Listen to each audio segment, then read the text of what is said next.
Oh, also, I just watched that video on your the YouTube video you have on one of your sections about the guy making the massive ballista thing that you posted. I don't know.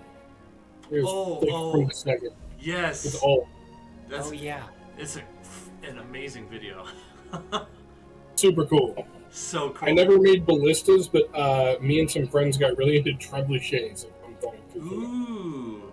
I did. Alaska recording. I made crossbows, which are kind of like a ballista. I was banned from making crossbows at a young age when I took a Christmas present bow, and like it was one of those like suction cup ones, but the bow part was like decently thick fiberglass, and I realized if I just double stretch the string and like cut the suction cup off, I can like do real damage. And yeah, it was not. I was forbidden, unfortunately. I grew up with bows and arrows since like I was about 10. I want to learn how to bow shoot. I got a crossbow with one of those suction dart. I had like a suction dart crossbow, but one day I couldn't find any of the suction darts, and there was like this cardboard castle I had made out of bricks that I wanted to knock down. So I went to where we kept like our instruments and stuff, and you know the triangles. Yes. I took like the metal rod that you hit the triangle with, and then I walked back out into the living room, and Dad is like, no. And then he took me back out into the backyard, and we shot it at the fence to see what happened, and it put a dent in the fence. Yep. You like that? I built a few crossbows out of PVC pipe and wood and used real arrows. You ever make potato guns? I was just about to say potato guns. I never did cool stuff like that as a kid. I was so dumb and boring. Yes, I made one, and we powered it with hairspray. Yeah. Hairspray's good. We, in our Spanish classes in high school, and the senior project for the very last Spanish class, you had to do a movie. Even though it was your Spanish skit. Oh, no. You could either make one up, or you could plagiarize. And a lot of kids just used mostly like movie stuff. And I forget what movie they were covering, but some of my classmates made a potato gun for the movie. And Miss Denal, like, okay, if anyone's ever seen King of the Hill, she really is Peggy Hill teaching Spanish. This is in Texas. Oh yeah, Central Texas, literally right in the geographical center of Texas. She goes, folks, y'all, I love this skit. I do. And the creativity and and down to your props. Your props were amazing, always. She said, but I have to sit up here as a teacher and tell you that I cannot condone making firearms for school projects. Now, boys, this is so much effort, and it's wonderful, and you're gonna get an A. You are. But por favor, no more guns. Our shop teacher had some pretty firm rules about making weapons. I can imagine. Well, that is a not so clean segue into D&D. But that's a perfect segue. Well, now I need to make an artificer for my next character. Well, you can make a character in case you die. You know. I should make a character in case I die. Please kill me off. I'll have an artificer next. I'll be making guns all over the place. They'll be like, hey, y'all never seen some stuff like this? I'd be cool with an artificer. I don't have the book for it, but I know where to get it, so... It's like, I see your magic, and I'm gonna up you gunpowder. No, magic gunpowder. Magic gunpowder? It's smokeless there gunpowder. You go. This guy right here. Times. No, that's magic gunpowder. I just wanted to give you a quick refresher of the area you're in. Let me open it up here, because you are at... No, that would be interesting, like a magic... It's gunpowder, but it like creates like a mist spell that like obscures vision like even longer than regular gun, that would be cool. So you're in Camp Righteous. I just wanted Used to be Camp Righteous. to remind you, you're currently Right. in a town. No, it's totally Camp Righteous. I mean, there's no one there anymore. Abandoned. Now we're in camp. Where did all my friends go? You're inside of an 80-foot tall statue that looks like a man with a crocodile on his back. Now, I just found out that I have a handout for you that I had forgotten to give you. It's just really a picture, but it's a good reminder. That's what it looks like if you're in Roll20. Hey, Dan. Yeah. You're coming through kind of quiet, and I've specifically noticed it in the recordings. You're coming through super quiet. Okay. I'll turn that up. I don't know if you just want to like turn me down for the recordings, but like when I was listening to the Star Wars one, like in order to have it loud enough to hear you, I was yelling at myself. Shoot. Okay. Good to know. Thank you. Hopefully I don't adjust it too much, but I think that should help. Thank you for the heads up. No worries. Is it okay for Discord? You're a little quiet, but it's not unfunctional. Let's see here. Let's turn. Oh, I've got my input volume all the way up. Let me turn up my actual microphone a little bit. That might help. Oh yeah, that's way better. Wow, I can even hear myself through my headphones. That's at least there's no delay. Okay, so do you see? I know Liz is in Roll20. Can you see that picture I just sent or made available to you? I have not Play your hand out. Yeah, I can. Okay. Not gotten into Roll20. No problem. I can wait for that. There was a pit trap that I don't remember who fell into it. Somebody almost fell into it. Was it a guy? Everybody but me. Okay. Yeah. Yes. And when they were down there, they ended up finding an inscription that said something around the lines of, "I misinterpreted the way that I should travel through this temple, and because of that, I am now dying of my injuries and starving to death, because there is nobody here with me. I am alone." Something like that. Basically, making it pretty obvious that, at least based on your intuition, that there is an intended way to make your way through this temple, and this guy did not make it. But you found a different way shortly after you set off the spinning side blade trap, and Petal took some damage. Somebody else took some damage too, and I don't remember who it was, but that's in D&D Beyond, so it's recorded. You ended up going back across Petal and then employing your Triceratops, Winston, to help you move a couple logs that you felled. I think I said about 2 hours passed in that process. And then you moved them onto the floor as a kind of a bridge.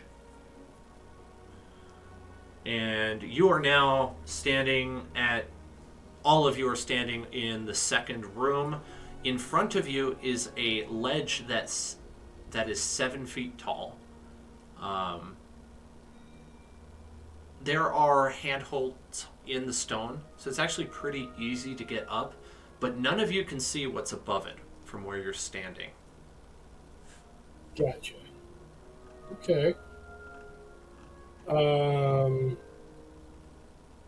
given that we've already run into a few traps, I would like to roll an investigation check to look for traps, or, I mean, obviously this is made so that someone could access this at some point, so I'm assuming there's got to be some way to navigate this.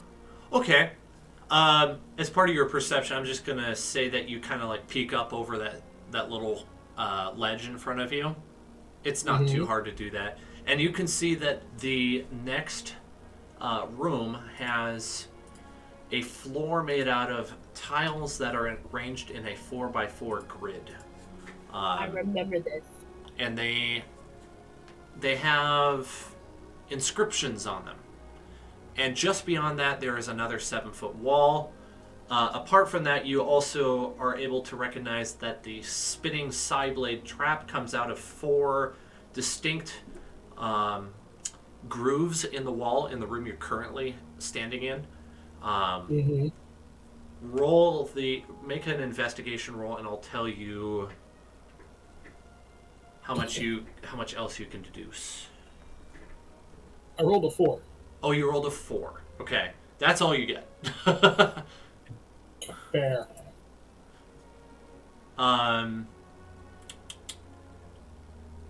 I was reading this handout for the DM a little bit, and if you do a perception check for me, just any one of you, usually when you enter a room, just one of you rolls a perception check was the recommendation. I can tell you, maybe fill you in on a little bit more, but then it's up to you. 15. 15. Okay, that's good. You are able to identify that these spinning side traps might be able to be disarmed, but you would maybe have to think a little bit about how to disarm it. Also, Okay. You notice there are 0 pressure plates in this room. It was not set off by pressure plates. The one that we're currently standing in? Correct. Suspect magic. Elvira, can Yes. you do the detect magic? Yes, With I your can. eyes? Does that one require a roll? Right. I don't think so. I can't remember, though. No, Oh, shoot, I can as soon as I get into her character sheet. it just gives you some limited. Okay, let me check that spell. I know it can tell me like what kind of magic. I don't know that I can learn like exact spells, right? It just, Um, it just tells you the magic is there. Okay. Yep, this room is magically trapped. You're not sure Like that, I can exactly learn how. magic through the traps and stuff. We'll go look at your spell. Um, yeah, I know that.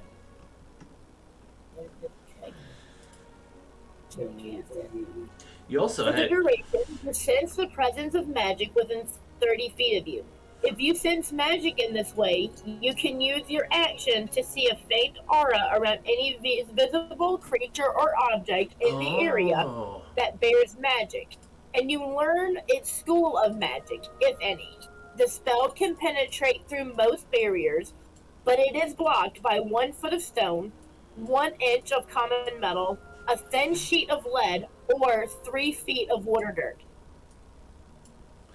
All right. All of those areas with the green X's are areas that are within your aura, or within your ability to sense. I mean, at the current moment, and are magically, I don't know, activated. I guess you could say.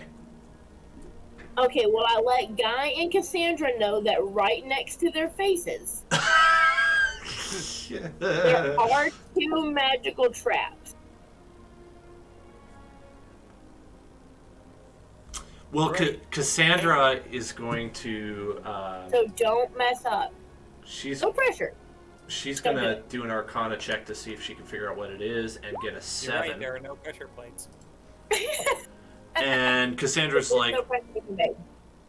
not sure how this works because I've not encountered this magic before. This is beyond what I learned in my school of magic.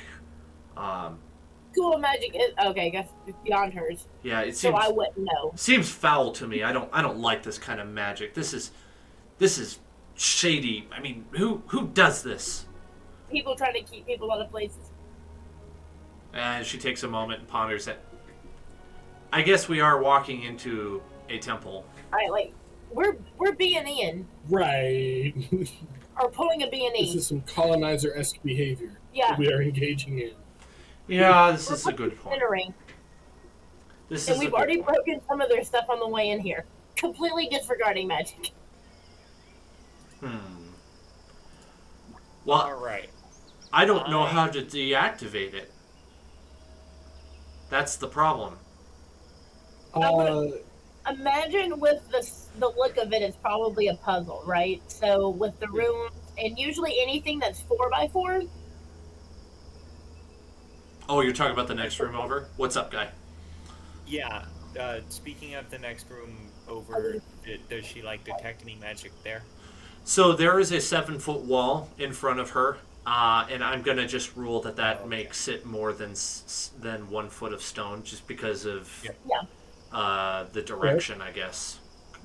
They probably established that wall to stop someone from detecting magic. Hey, It there's ruins lasts. on the tiles.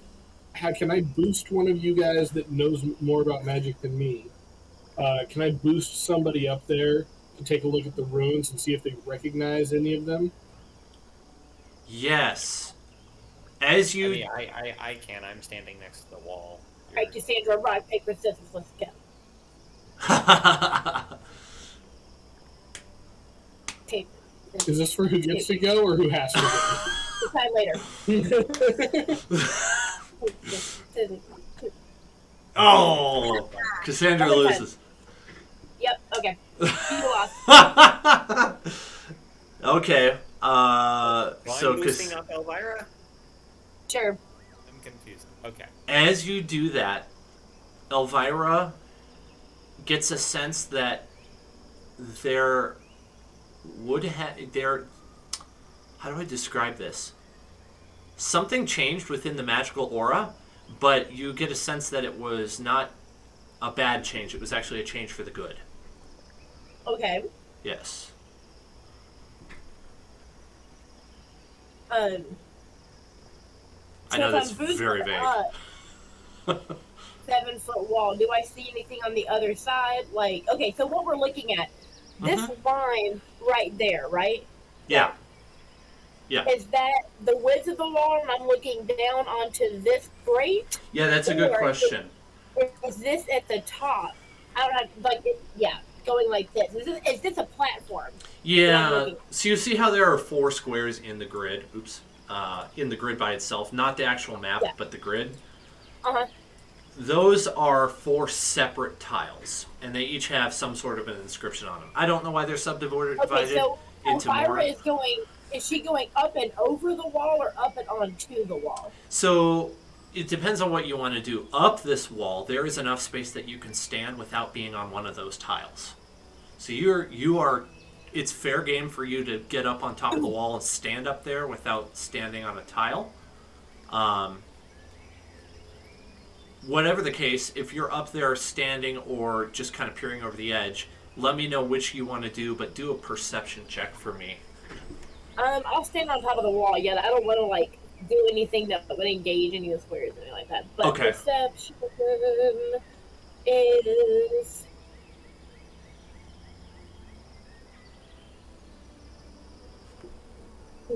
17. Oh, excellent. Each one of the tiles has 4 separate images on them. And Okay. so now I remember why they're subdivided. That's right. Sorry, I didn't make this puzzle, so I forgot. So each one of those inscriptions is different per each tile. None of them repeat, not in any of the 16. Okay. And then just beyond that is another 7-foot wall, but because of the angle at which you're standing, you can see a door up at the top of that next ledge, which is right here. I don't know if you can see me pinging that or not. But there is a door up there, and that door is only about, you can only see about a third of it from where you're standing. And because you have such excellent perception skills, you can see a few of the symbols on the door as well, which is also divided, but this time only in 4. Only in 4 quadrants, but down on the floor there are 16 quadrants. Does that make sense? Right. Are the runes on the door, do those match any on the floor?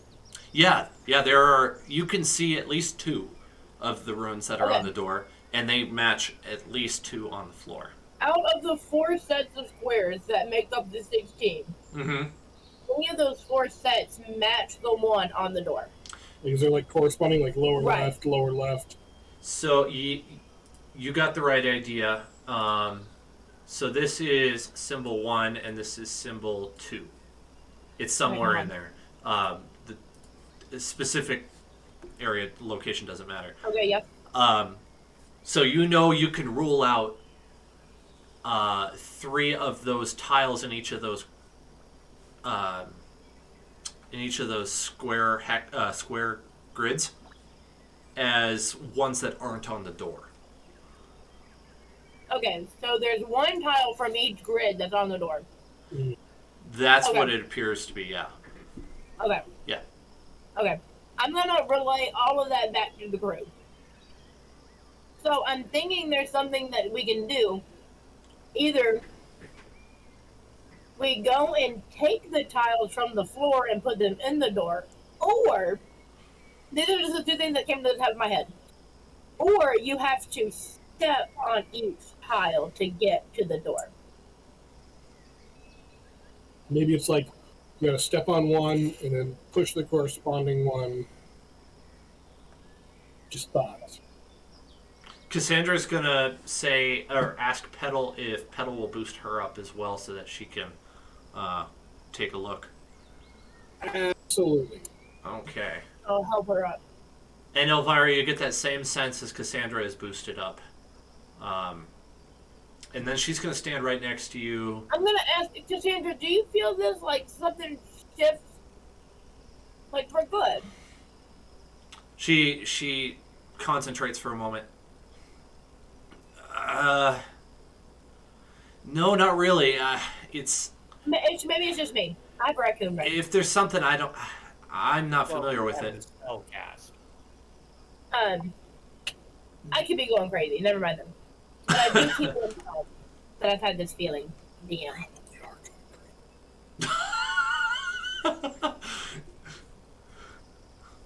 I'm just saying, the jungle does things to you. This is true, though.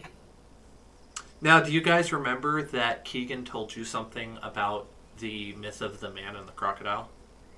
Yes. No, I do remember that like last time. He carried the crocodile on his back. So maybe if Cassandra, are you down to just ride on my back and see if this works? Sure. Yeah. All right. I'll take Elvira then. I will try to climb up there. Yeah, you are able to do it easily. There's very convenient handholds and steps to get up it. Surprisingly. Okay, I will do the same. All right, so that I can't really put you where you'd be, but I'll draw. You are draw in red. You're basically standing right here, all 4 of you, and two. We have 2 groups of piggybacks at this point. Is that correct? Yep. Okay. Tell me what you want to do. How could I forget? I'm sorry. Because you're now extra tall, Cassandra and Elvira can now see the bottom row of runes on the door. Just one guess. One more perception check from we'll do Elvira. Don't mess this up. And Cassandra will assist you so you can roll with advantage. I got a 7. Oh, I rolled advantage. Okay, thank you. Whoo! 12. 12? You can just barely make out that there is a faint glow from the bottom left, which would correspond with the one that is right here. I'm gonna smack guy in the face like I'm trying to get his attention. Yes. There's a faint. Yes. Bonking my helmet. Give me that helmet. Guy, can you hear me? Yes, I can. There's a glow in his. He's wearing armor, not death. So like, Elvira, quick pedal and let him know. Get his attention. In front of you, just Put me back in the hole after this. just down below you, you see the same corresponding rune that is glowing on the door. Okay. All right. Well, if we know where the runes are, I'm with Cassandra on my back. I'm gonna try to step on the rune and then reach out. I would like to try and step on one before Petal steps.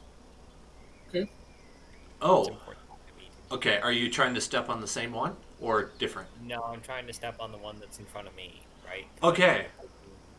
Both of you step forward, pedal onto the correct one, and Guy onto the incorrect one, and nothing happens to either of you. Nothing happens. You just... I think the piggyback is the secret, guys. Who would have known we would have defeated this dungeon with the power of friendship? I think the person that told us the legend, and then we just completely ignored that part. We were like, cool story, bro. I like kind of turn and whisper to Petal, the power of friendship and freeloading.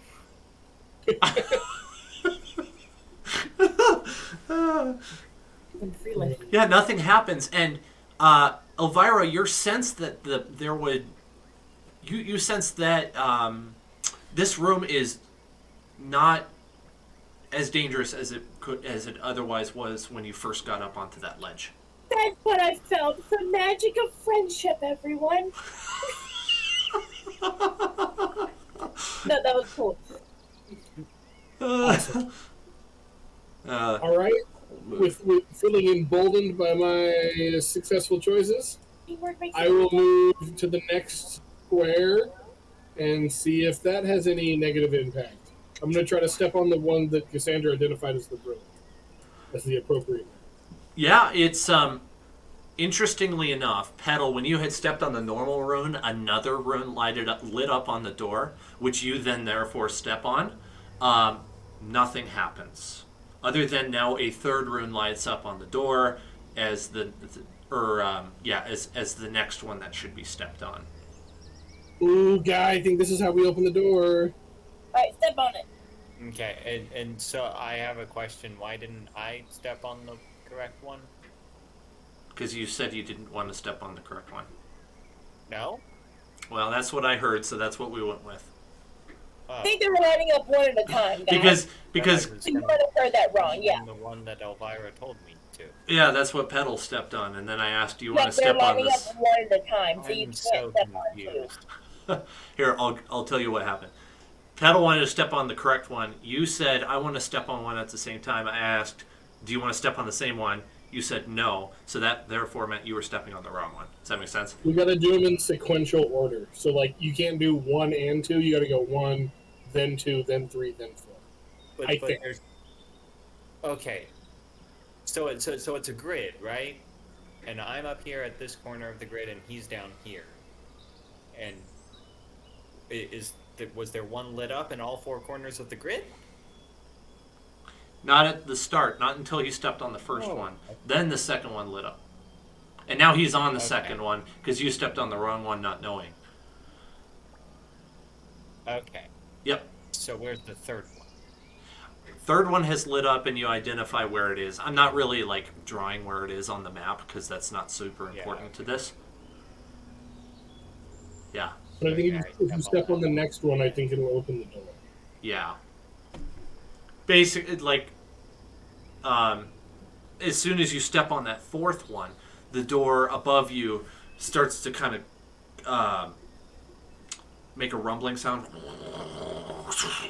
It starts slowly receding into the ground downward. Now it's still on top of a 7-foot ledge from you, so you can't really see what's up above you until you climb up there. Well, I mean, Elvira and the other lady, Cassandra. Yeah. Wow, Elvira. traveling companion for months, fought battles together. Can't remember her About the name. friendship, about the magic of friendship, guys. I was waiting for like a trap to open up underneath you. Like, actually, You saved my. You helped get me down from the snake in the tree. How do you not remember my name? I don't care. Guy don't care about names. Guy care about sword. You turned into a barbarian now. No, I'm not a barbarian. All right. Yeah, you climb up onto the ledge, and you've got an open door in front of you. I'll remove the actual thing blocking your sight here. Ooh. You are now greeted with what you see before you. Is that a whole lot of spider webs? There are some spider webs. Do you want to perceive now that you're technically like on your way to the next room? Well, Yeah, it I has can to be like climb Elvira. up It as would be easily as I Elvira can and go. Cassandra, right? They perceive because they're They can if they like. Are you all still piggyback too? yes. Okay. Sure. Yep. So Petal and I can't perceive because of the wall. But we can climb up though. Yeah, I'll just get on top of the wall again and then help you up. Okay. Okay. And then I'll get back on me. Let me, Back on your back. let me read the next part here real fast.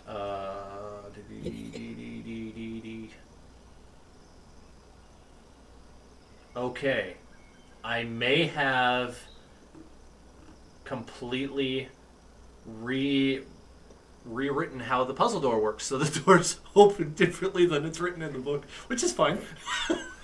We could get forth in the mouth. We did great, y'all. Yeah. Fantastic. Yeah, you did so Power well of that friendship. the door opened by the power of friendship, and in front of you, Teamwork makes the dream work, boys. you see this dusty floored, very high ceilinged chamber. It's probably about 20 feet wide. You can't see a whole lot because you haven't walked in there yet, and it's definitely dark. But there are dinosaur bones on the ground, and there are lots of cobwebs. But that's without your perception check. If you give me a perception check, you can look harder. That's just what you all see. 13. That is the DC. There's a pillar in front of you with a spiral staircase, and carved into that pillar, you can see some images. You're a little too far away. If you move into the chamber, I'm gonna leave it at that. I also got a 13. Sweet. Then you see the same thing, even though it's dark. You might want to light a torch if you want to look really closely. I will pull out my sword. Let's I have see. dark vision. Yeah, you have dark vision, so it's easy enough for you to see. There are relief carvings in the pillar that are of a man carrying a crocodile. And these reliefs are oriented in a way that they are kind of like leading up this spiral staircase on the pillar. And is the guy carrying the crocodile the whole time up in the motifs leading up this? Yes, that's correct. All right, Sandra, continue to enjoy your piggyback ride. Also, we should get to the top because if there's one thing I've learned, it's dead guys at the top always have the best stuff. So, Elvira, you get a sense that something is awry. You're not sure what it is, but your alarm bells are going off. Your magical alarm bells are going off. Is it about the? Is it a? Hold on. You know I'm probably not casting that detect magic anymore. Well, it's a 10-minute spell, so you still have some Okay, time. cool. I didn't realize. Okay, cool. I was about to look at the time. I just didn't want to know. Something about that circle. Petal. I think you might actually be wrong on this one. Let's look around the room a little bit more, maybe? Or, like, if we're gonna go up there, like, proceed with caution. ooh, let's grab some of those dinosaur bones and then we can whack. toss them onto the stairs and see if scythe blades pop out. It feels like, and I tell them what I'm feeling, like. Now, when you say awry, like, would nefarious be too strong of a word? No, that sounds like a good word. Okay. But there might actually be, like, something up there. Like, I don't think this is just like let me protect this something crap. Like... Right. Okay. I just want to go on record now saying if this is another necromancer, I am not taking responsibility for giving loose. It's beyond the rest of you. Well, you know what? Had you had that that logic last time, we probably wouldn't have been in that situation. So I'm glad you came around. And okay, keep going. I love this dynamic. This is a great dynamic. I'm gonna put you down the stairs. I'll take. You can do that. You can push me off the guy. No, until we get to the top, then I'm gonna put you down the stairs. Okay. Petal, what did you say about the dinosaur bones? I want to get one of like the larger dinosaur bones and like kind of drop it on one of the steps and like step back to see if like a trap goes off. Okay. Yeah, you drop one, it's like a hip bone or something like that, and it rolls a little bit. It falls down, like, from step 5, 4, 3. All of a sudden, this lightning bolt hits the step. It's about 2 pulses, lights up the entire room, and the bone is sitting on the stair, burnt to a crisp. Sandra, they have killed us. I think so, or seriously maim you. Yes, I think we would be casting heal wounds cure wounds right now. Okay, cool. Do you want to test the power of people, or just try to go over that? Elvira, is your magic sense still tingling? It would have when the lightning bolt went off. Yes. Now, some of it. Well, okay. Let's just say it flared up when the lightning bolt hit, and now it's back to what it was. Okay. Yeah. Yeah. I think that might be the thing that I was picking up on. Also, that's what it was putting down. Yeah, your concentration now is on that in particular, and so you're able to kind of feel that that is at least contributing to your sense of uneasiness. Okay. You think we can step over it? Let's see how big the Or do walls you think are. it's like a... Let's see. The bone rolled down the stairs and then it set off the trap, right? Yeah. That is true, but it kind of seems like a poor security system if you can literally just step over it. I think generally it's meant to kill the person on the first go around. Right. But is there anything being depicted in the carvings on? I assume there's like a picture of a guy carrying a crocodile going up the steps. Correct. Yep. Okay, so is there anything in that depiction? Like, have y'all ever seen The Last Airbender? When they're trying to get through one of the things in the last season and he realizes that it's the dance. Yes. They have to do the dance to get across the room. Yep. Something like that. Is what I'm trying to explain. Or should I do a perception check? So what she's asking is it just that he's carrying the crocodile, or is there like a special pose that There are things changing, yeah. Is it the same image all the way through? It's the same image, but it repeats on certain steps. You can't see all of them just because it's above your head, but the relief carving of the second relief carving is of the man above step 3. Oh, I think you get... Okay, so let's get another bone and toss it onto one of the steps that has the relief carving, or whatever the opposite of the last bone would be. Yeah, and let's just test it out. You can see the relief carving. As you move around, like these steps aren't super well. Okay, you're piggyback in this room, so you can see a little bit higher than other words. So you find the next relief carving is on step 10.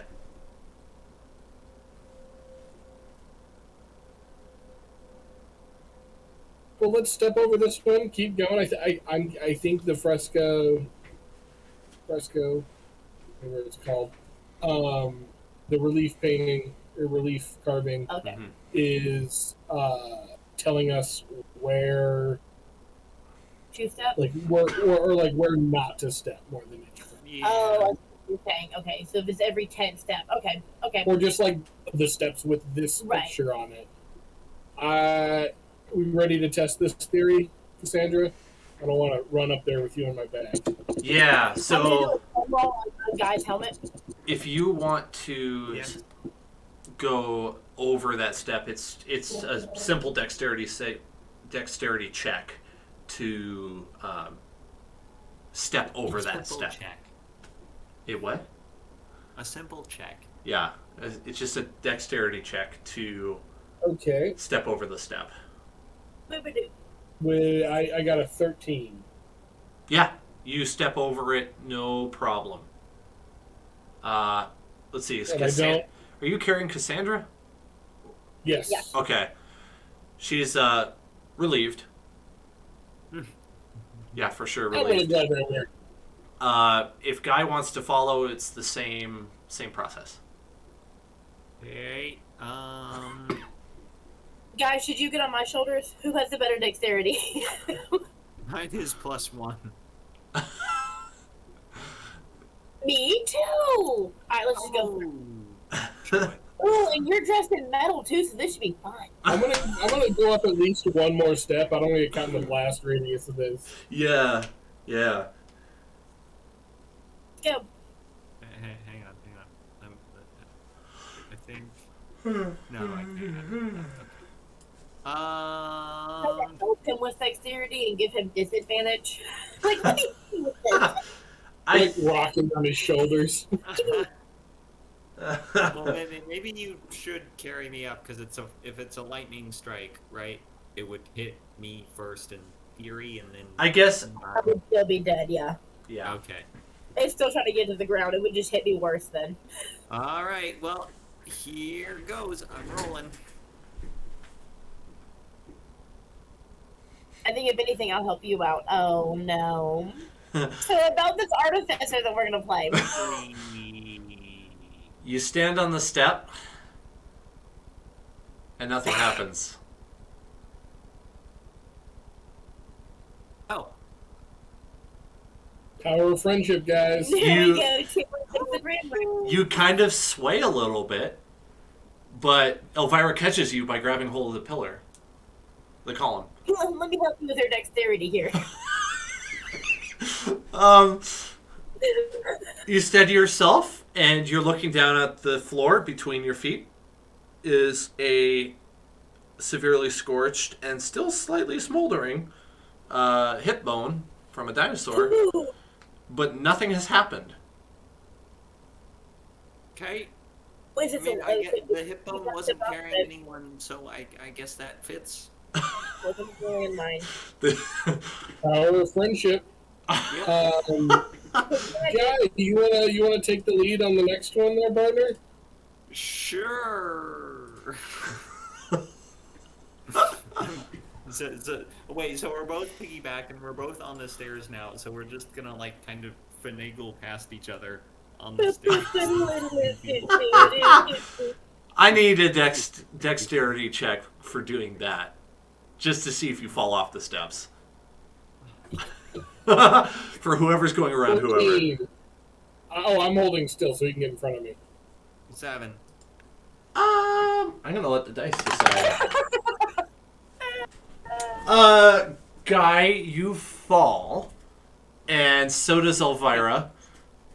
I'll give Elvira a dexterity saving throw to try to jump off his shoulders. But Guy, you're gonna take 1d6 And bludgeoning land on damage. the step without the power of friendship.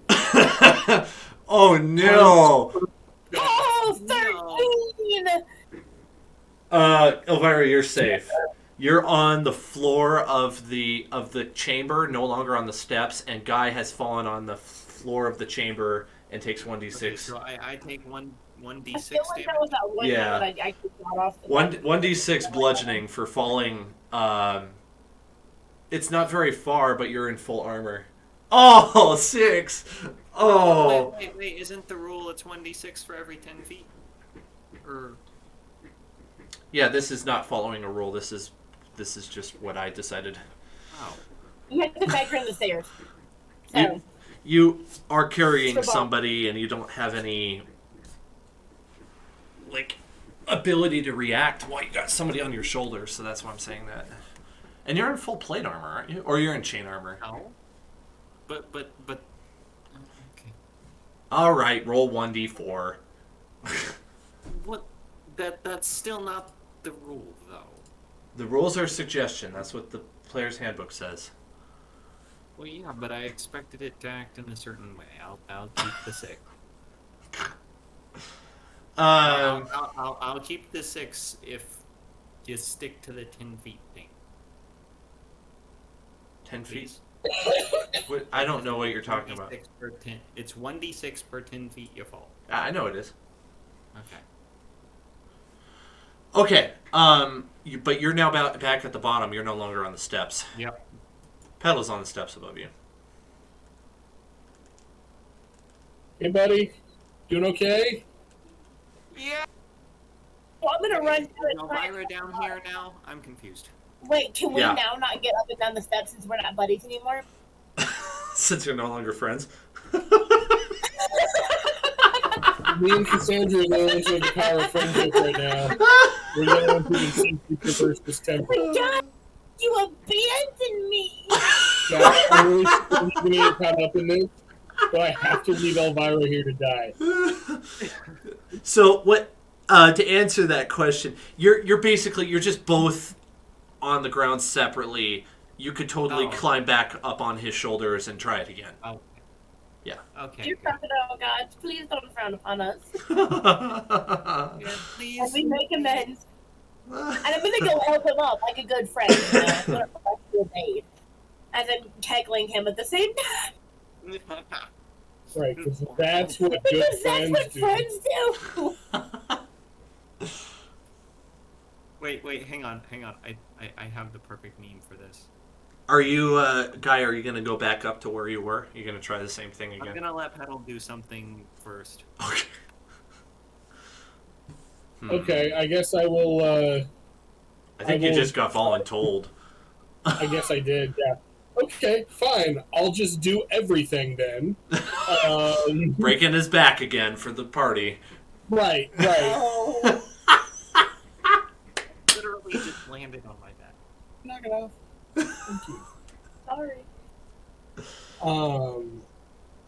Okay, then I'll just keep going. Me and Cassandra will keep going up the stairs, and then try to locate the next one that's trapped. You said Yeah. 10. 10. Yep, 10 is the next one with the relief carving next to it. Okay, Cassandra, what do you want to do here? We can step over it, like we did the last one, or do you want to Do you want to bank on the power of friendship and not step over it and try to find out if this is a live wire? Well, I mean, we're both in it, so I'm all down for I think we could make it because you're carrying me, but if you're nervous about it, you're free to do it differently. Okay, yeah, I'll step over it again. You want another dexterity check? Sure, yes, please. Nat 1. Oh no! I didn't realize that was a nat 1. I thought it was a straight 5. Oh shoot! You fall off the steps, and both take. Well, let's see. She's gonna have a dexterity saving throw opportunity, but you're gonna do 1d6, just like Guy did. What did she get? Oh, she got a nat 1. She got a 1 as well. Okay. All right. Roll.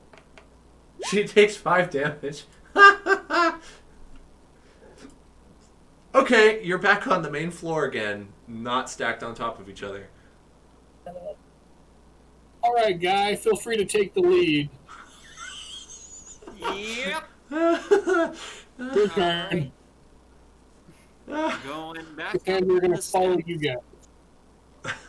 Listen, Guy, if it comes to it, abandon Elvira. She doesn't respect you anyways. I'm gonna give you my water. I'm gonna pretend I didn't hear that, and I hope she didn't either. I'm cooking your dinner. Okay. Also, mentioning I dinner rolled a prep, 14 actually, to step up the stair, to go up the stairs. You're gonna go up with the stairs? Elvira on my shoulders. Okay. What are you gonna do when you get to step 3? That's the same one I stepped on earlier. Yeah. I'm going to step on it and just keep walking. Nothing happens. Okay. Someone's disappointed. All of a sudden, preemptively, zap! Guy dead. By the will of the players. It was not the DM's fault! Alright. No, you're fine. You're on step 4 now. Okay. Yeah. Is there any more symbols or Yeah, is that- the next one's on step 10. If you want to... do you want to try that one as well? Keep rolling. we'll follow it up. Okay. Yeah, Yep, those I'm are gonna go up to step the rules. All of a sudden, Guy, you become very confident in yourself, and you think, I don't really think that magic has that much of an effect over me. I feel like I have had a pretty good time so far. I got this, and you walk up the steps. You pass step 10. No problem. You think God thought this or he said this? This like confidence washes over him. It may be bravado, but this confidence washes over him. How inaccurate that is. Well, everybody has a moment where they're confident, even if they're nervous. Like a nervous person is confident sometimes. I like how you were describing that, and I was over here just. Oh, no. Like you walk over step 10, no problem. As you're going up another 7 steps. You're on step 16. You see the next one has the relief carving. You step on it, no problem. Nothing happens. Okay. You go up another 7 steps. The last carving right before you get to the top of the steps, nothing happens. Okay. Same thing with pedal the entire way up. Every time you were piggybacked and standing on one of those steps, you passed, no problem. Our friendship, man. Yep. I don't know how Elvira's making it through here with her complete lack of friends, but She has Queen outside. That's her friend. I guess. You guys get up to the top, and it seems a little bit anticlimactic that the landing is pretty small. It's only about 8 feet in diameter. So there's enough space that you're all able to step up there. And there is one singular item on top of a very small pillar. There is a jug. It's a friendship bracelet. There's a bracelet up there. Meaning to an unknown. You're welcome to take it right next to the bracelet. This is it's like a leather cord braided bracelet. And like there are little stones in it that are in the shape of hearts. And yes. Friendship bracelet +1 when helping. But it is very, very overshadowed by this jug that is sitting there. Let's see. How do I want to do this? Just by default, you can tell that this isn't your normal jug. There's something different about this. Does it by chance have a whole bunch of different spouts? Let me double check.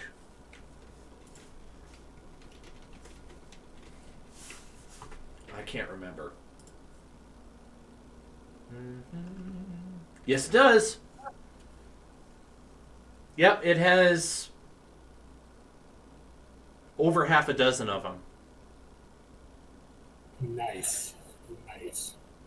Um, Would Petal know what an alchemist jug is? You want me to roll like Arcana for that? Yeah, go ahead and roll Arcana. I would say it's not very high. This is probably an item that has been alluded to in lore somewhere. I got a 12. That's good enough. You have found the alchemy jug. Guys, I have great news. Heard about these? They do a lot of things, but the most important thing they do, put in water, and wine comes out. Whoa. Infinite wine. Ooh. Let me see if I can find it here to share with you. I bet people would think you were a god. Why do you think it's the temple? And it's like just checking because some of these magic items have this weird curse on them, but it is like good wine, right? Supposed to be. Okay. Necromancy wine. Would you stop putting that juju on us? We finally win one, and you're trying to make it all spooky. I'm being like my uncle at Christmas. He'd walk around like, y'all don't want those treats. The treats are nasty. You're not gonna eat those treats. Okay, I just pasted this in here. Now, go ahead. Whoever wants to take it, add that to your character sheet. It can hold about 1 gallon of liquid, and it's going to weigh 12 pounds. Now, I'm not counting encumbrance or weight, so that doesn't really matter. Yes, queen. When you reach out and you take it, you feel... Or, well, actually, do you want to reach out and take it? I guess I should ask that. Yes. Yes, I do. Okay. Do you want it? You got the boat, Chult. Take it by all means. You can Indiana Jones this and release the necromancer. Oh, so it's sitting on top of something. Sorry, I was checking. Yeah, no, yeah, go for it, Elvira. No, I will. Okay, I will. I'll look at it real quick, though. I'm gonna look at Wait, it. are you getting off of my shoulders? I think I have as the legs. Wait. I think I have a say in this. You absolutely do. Before I get down, can Guy and I do like a joint perception check to look around and see if there's anything that would Yes. warn us to not get down? I really don't want to use another spell slot on detect magic, but let's see, Are there any more carvings or whatever on the walls? Or because it's kind of odd that this thing is just sitting here. There is another slightly worn away carving. Slightly worn away. So what is it a carving of? You can see the legs of the man, and you can see a blemish in the middle, and then there is about half of the jug still left in the carving, kind of somewhere above his head. Okay. Hold it over your head. I think I should stay up here if you're cool. Yep. Okay. Let's do it. All right. So we're can't let Petal carry us all the way. Right. He did all the work. No, just kidding. So I'm gonna walk over there. Elvira, grab it when you're ready. I will. You hear a little sloshing coming from it. You're nervous. What's going to happen? Silence. Silence in the room. And then Cassandra goes, Achoo! I was literally about to say, now would be the time to prank me, Guy. Don't drop it. I Cassandra. poke her in the knee. Cassandra's like, sorry. Ugh. Allergies. You're forgiven this time. That's it. Nothing else. Okay. And then we go back. Okay, I want to try a swig of this. Okay, let me see. I think you have to do checks to go back down. Okay. Since Guy is holding Elvira, who is holding the jug, I need you to make... I can't speak. I need you to do a dexterity saving throw for going down the steps without toppling over. It's a little harder going down than up. Wait, we were going down the steps. That there's no other passages there. It's just No, there is a landing that is about 8 feet in diameter that you were on, and that was it. Oh. That was it to the temple. I got a 13. Okay, that's successful. I just remembered I wanted one more thing right before you descend, but that'll work for the descent. Anyone who wants, do a perception check for me. Okay, I will. I've been rolling trash today. You have 9. been. Ew. 15. As you were up there, you noticed that you were in the head of the crocodile, and there are 2 little holes where the eyes are. And for some reason, when you look outside, it looks kind of blue. And there's kind of like this faint blueness coming in through the eyes. Aren't there giant gemstones in the eyes? Am I crazy? I think you are. Yes, you are. No, I should be a bard, really. Is this vicious mockery going on right now? I'm completely unmedicated today. 100%. This is real life vicious mockery. I love it. But let's see. I'd also like to award Elvira an inspiration for just taking the risk and grabbing the jug. And also the real life vicious mockery. I just love it. So please take 1 point of inspiration for that. I think it was well earned. I would like to try to investigate these eyes and see if there's some sort of gemstone in there that I can pry out. Okay. Yeah, the eyes are unfortunately a little distance away from you, and there's an open space, so you can't really get to them. But you're able to intently stare, and you kind of compare it with your background knowledge of the gems that you've encountered before, and some other various geological information. These are not gems. In fact, the blueness seems to be a vapor that is very slowly blowing in from the outside. Time to go. Can we get closer to the eyes to look out first? I mean, you girl, I'm out. Not really, Like, unless you have wings. All the way. If you, No, we're leaving. Elvira, we're On leaving. shoulders.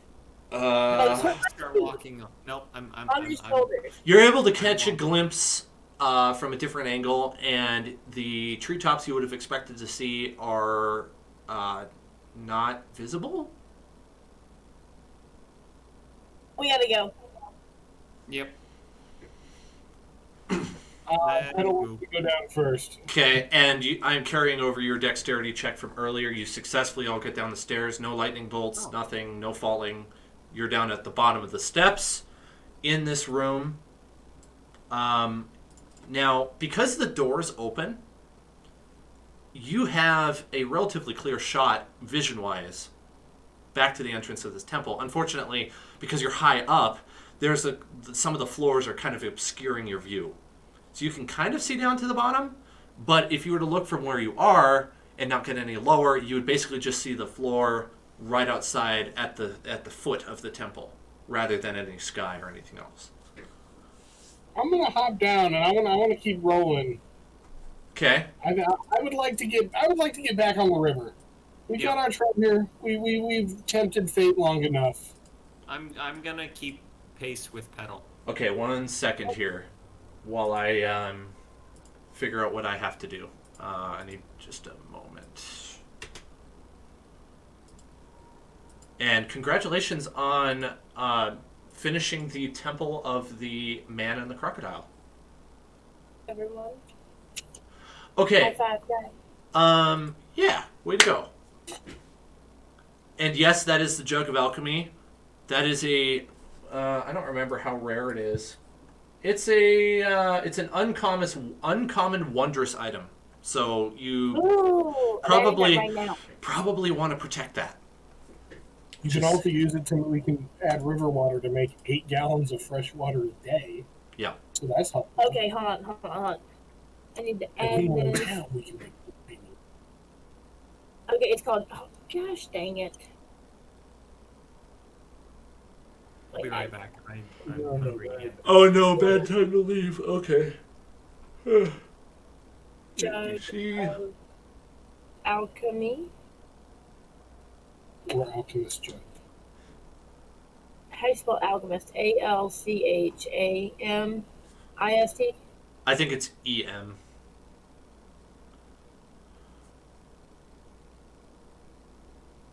Alchemist, that might make sense. Yeah. I think it can be found in managed inventory. It's See, like every time I go look at the inventory, because I have like I don't own any of the books. I don't have like the massive, D&D Beyond thing. Yeah. I can't find any. I can barely find a sword sometimes. Well, the nice thing is you can search in D&D Beyond. Alchemy jug.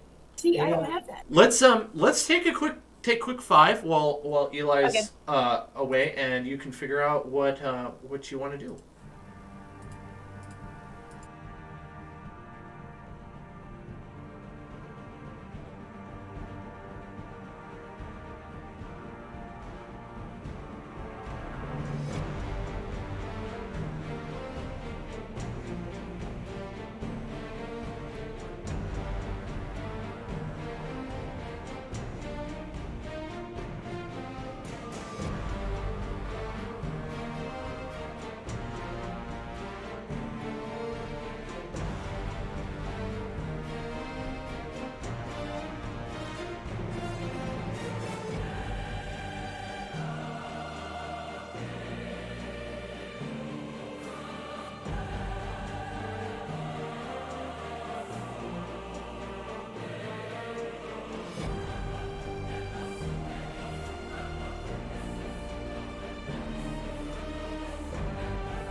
All right. So, have you determined what you want to do? I think we're gonna get our pet mounts, and we're gonna run to the river. Okay, would you like me to do anything special, like animal handling or anything like that, for like Queen being such a new pet? Like if I'm dashing out. Well,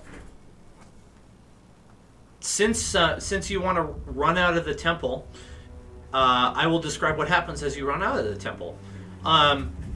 You get to the doorway, which is shrouded in this blue mist. It, in fact, has spread into the temple over a little bit of your log bridge over that big green X. This area here that I just pinged. Pong? I don't know. Oh wait, I have to hold that. Hold on. Oh, there we go. yeah. It's spreading into the temple, past the entranceway. You cannot see outside. The outside. Wait, where did Petal? Why is Petal off to the side here? I don't know. Okay, I was not even following really either. Hold on. You cannot see outside.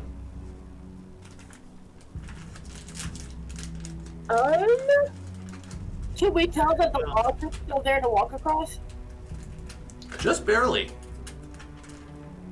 Yeah, where you're standing right now on the map is is just a little bit further than the edge of this blue fog, which is very, very slowly starting to push its way in.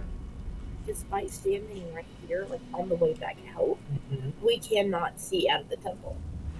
Like we cannot see our way back through the trap that we came in on. The good news is there's 2 big logs down, so we can just walk across those right up, but we can barely see the logs too. That's fine. I want to get on Sharkan, and we are going to get the frick out of here. Is Sharkan on that side of the log? Yes, Sharkan wants to send everybody on the other side. Need you to. We have to make it across the logs then. Yeah, but we put down 2 big logs. Like it should be fine. I don't think there's room to fall down. Okay. So, explain what you're doing then, just so I know. I'm gonna try to feel my way across the logs. You can feel them with your feet. Can't see them. Everything Okay. is blue. Yeah, things seem to be. Is this so just so that you can make a I'm blue dabba dabba? Yeah. Um, No. That blue. No. I'm gonna holler at Keegan. Like, Keegan, is everything blue for you? You're not hearing a response.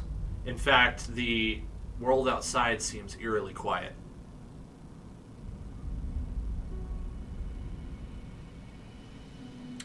And with that, enough time has passed. I need you to roll a Constitution saving throw. Yeah, that tracks. 11. Okay. Roll 1d6 and let me know what that is, then multiply it. Well, roll 1d6 and multiply by 10. Tell me what that number is. 50. Okay. That's how many hours this is going to happen for. What's the duration of time? Now I need you to roll a d100.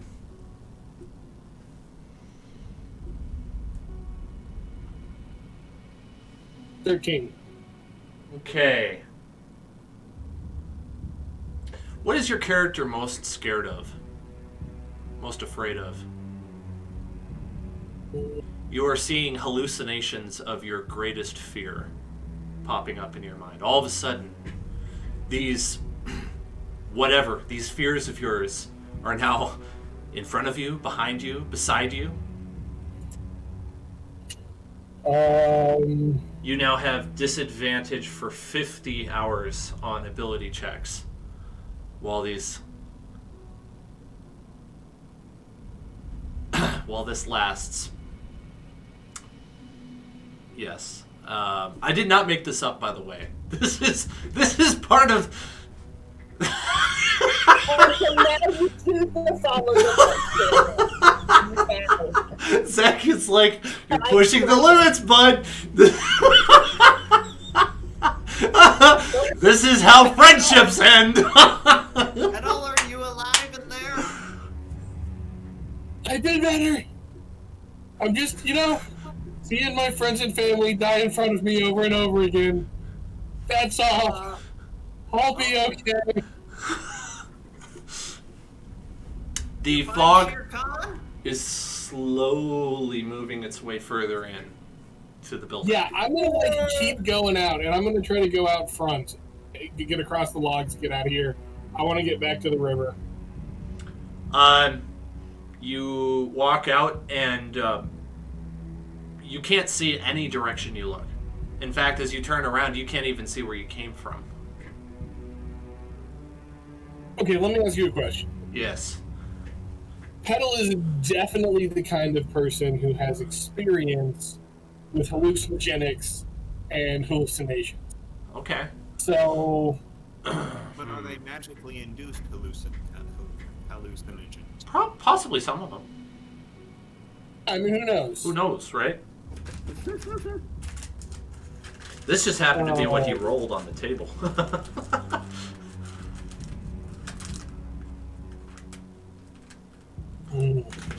Can I see Tavoke with me, and Maximus on my shoulder, or do I believe that I'm truly alive? The guys, so Tavoke, if he's right at your heel, you can see him, and you can see your monkey on your shoulder. But if you hold your hand out in front of you, you can barely see it. Okay. And Elvira Cassandra is still on his shoulders, right? Did she get off, or? Although she would still be on my shoulders. Oh, I didn't think about that. Shoot. Crap. Now, oh boy. Cassandra, can you see? Because if you can do the whole go left, go right, go left, go right. If you can see and I can't, that'll work.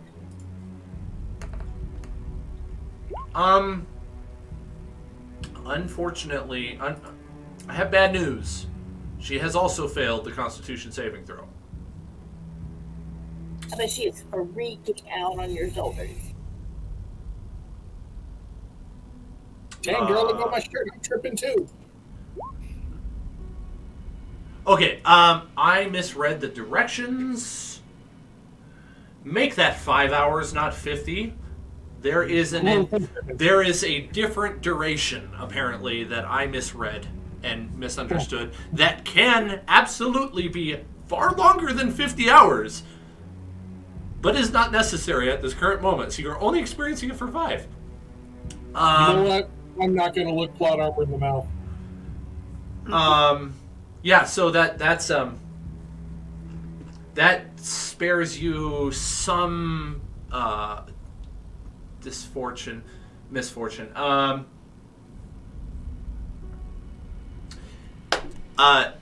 Cassandra does not hear you, and she is obsessing over. Let's see. She is obsessing over the amulet that came from Queen Grabstab. She has it in her hand. She's looking at. I can't remember. You had it, right, Petal? I think you had the amulet. From the Goblin Queen? Yeah. Yes. Okay. She's taken it off of your neck while you weren't looking, and she's just like, oh, she's just staring at it intently, like trying to stare, like almost look through it, just moving it back and forth in her fingers. She didn't hear you at all. Completely obsessed. Okay. It's okay. That's good. Just zone out on the amulet. We've all been there. Just get really hyper-focused. It's okay. You're going to be fine in a few hours. Please enjoy your flight. If you want to try to find your way to your creatures or to Keegan or the boat, your checks are gonna be at disadvantage just because of the status effect of this fog. The fog is presumably really close right now. It's presumably to the point where Elvira and I are either gonna have to go back up or go. Pause. Sorry. I haven't thought about this too. Before any action happens, I need to know. Break out the game for a second. Do Elvira and Guy or Guy realize kind of what's going on with them? Or are we still just super confused? While Petal was in the He told us that he was seeing. That's right. Okay. Yes. And Okay. Yeah. You've gathered that while he was in the less dense fog right before he stepped out and into the really dense blue fog that is now obscuring all vision. Guy, I want to hear what your plan is, but I think I have an idea that may still allow you to do it. What if we drank the wine? And it made us, like, impervious. I don't know if it'll work. But it seemed to have started happening when we picked up the wine jug. So I'm just saying, like, not a lot of wine, but if we each took a nice swallow. I'm game. If anything, it's indifferent. Just so I'm gonna take a swig of wine. Just so you know, You're in the middle of. just so you know, this is related to what you just suggested. You can put 1 gallon of water in this jug, and you can make any of the following liquids by opening up a separate spout. So you don't. Okay. It's not just wine. There's acid, basic poison, beer, honey, mayonnaise, oil, vinegar, fresh water, salt water, or wine. Do I know that this is wine though? I mean. No, you can do all of those with the same jug. Okay. Because it's got a bunch of different spouts. So you put water in the top, and then you pull out the spout you want. But you can only do it once a day. Yeah. Okay, well, let's do the wine then. Because it's still the best to drink. Like, it's the most obvious that people would drink. Okay, you make 1 gallon of wine. As you're doing that, the fog is just almost about to touch you. So what else did you want to try, Guy? Go for it. I'm down. Dang it, I've forgotten now. I Sorry. think I was just gonna yell to Petal again. Petal, are you still alive? Can you hear me? I'm trying to find Shark Khan. All of a sudden, hit with another hallucination. This is something that's going to continue. It's kind of like your ability to really be sane is really questionable right now. Fair. Yeah. Fair. Been there. I mean, Pedal was a little on edge anyways, so... You're a strong guy. You can handle some of it, but like the worst, you're getting hit by a really bad one right now. It's really freaking you out. Worse than my friends and family. Shark! Shark's dead! No, Winston's next! I am entering the thing. I am walking into the thing with Elvira and rolling my Constitution saving throw. You're walking into the fog? Yeah, we gotta go somehow. Well, I mean, it's here, right? It's pretty much our only option. Well, right now you're at the top. I mean, unless you want to be in a different spot, I thought you were on the top of the 7-foot ledge. Oh, if we are, then let's just... You want to stay for a second and see if anything happens? I mean, I don't think anything's gonna happen until we go into the fog, and I do need to go here in like 5 minutes. Can I, That's...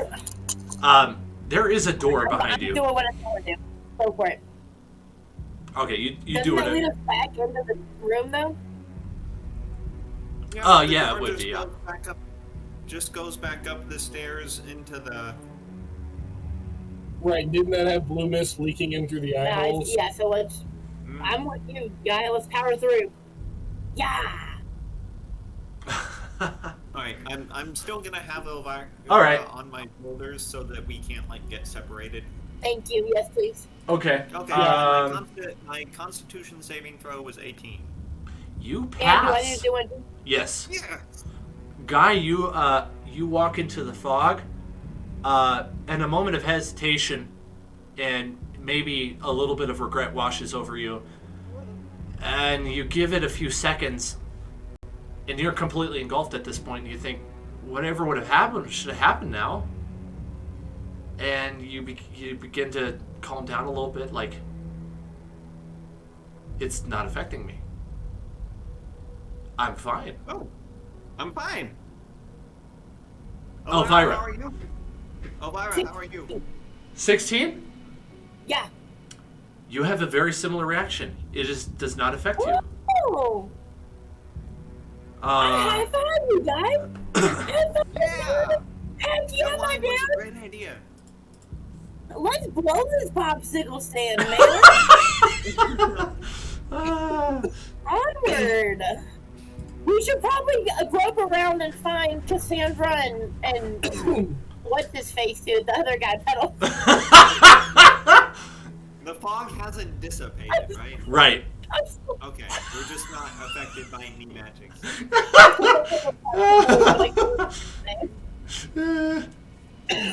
I would like to roll disadvantage to find the real Sharkon. Go for it. Please stand up. Yeah, exactly. Please stand up. With disadvantage, 21. You bump into Keegan, and he says, "Oh, who is this?" It's Pedal. Pedal. Listen, here's the thing. I'm gonna tell you straight up. I'm kind of in and out. Both me and Cassandra, she's on my shoulders. Don't ask why. We are both tripping balls with a Z. He grabs your hand. He says, "Follow me. There's not much time." And he pulls you into the tent that you had searched earlier. That you had the snake that tried to attack you.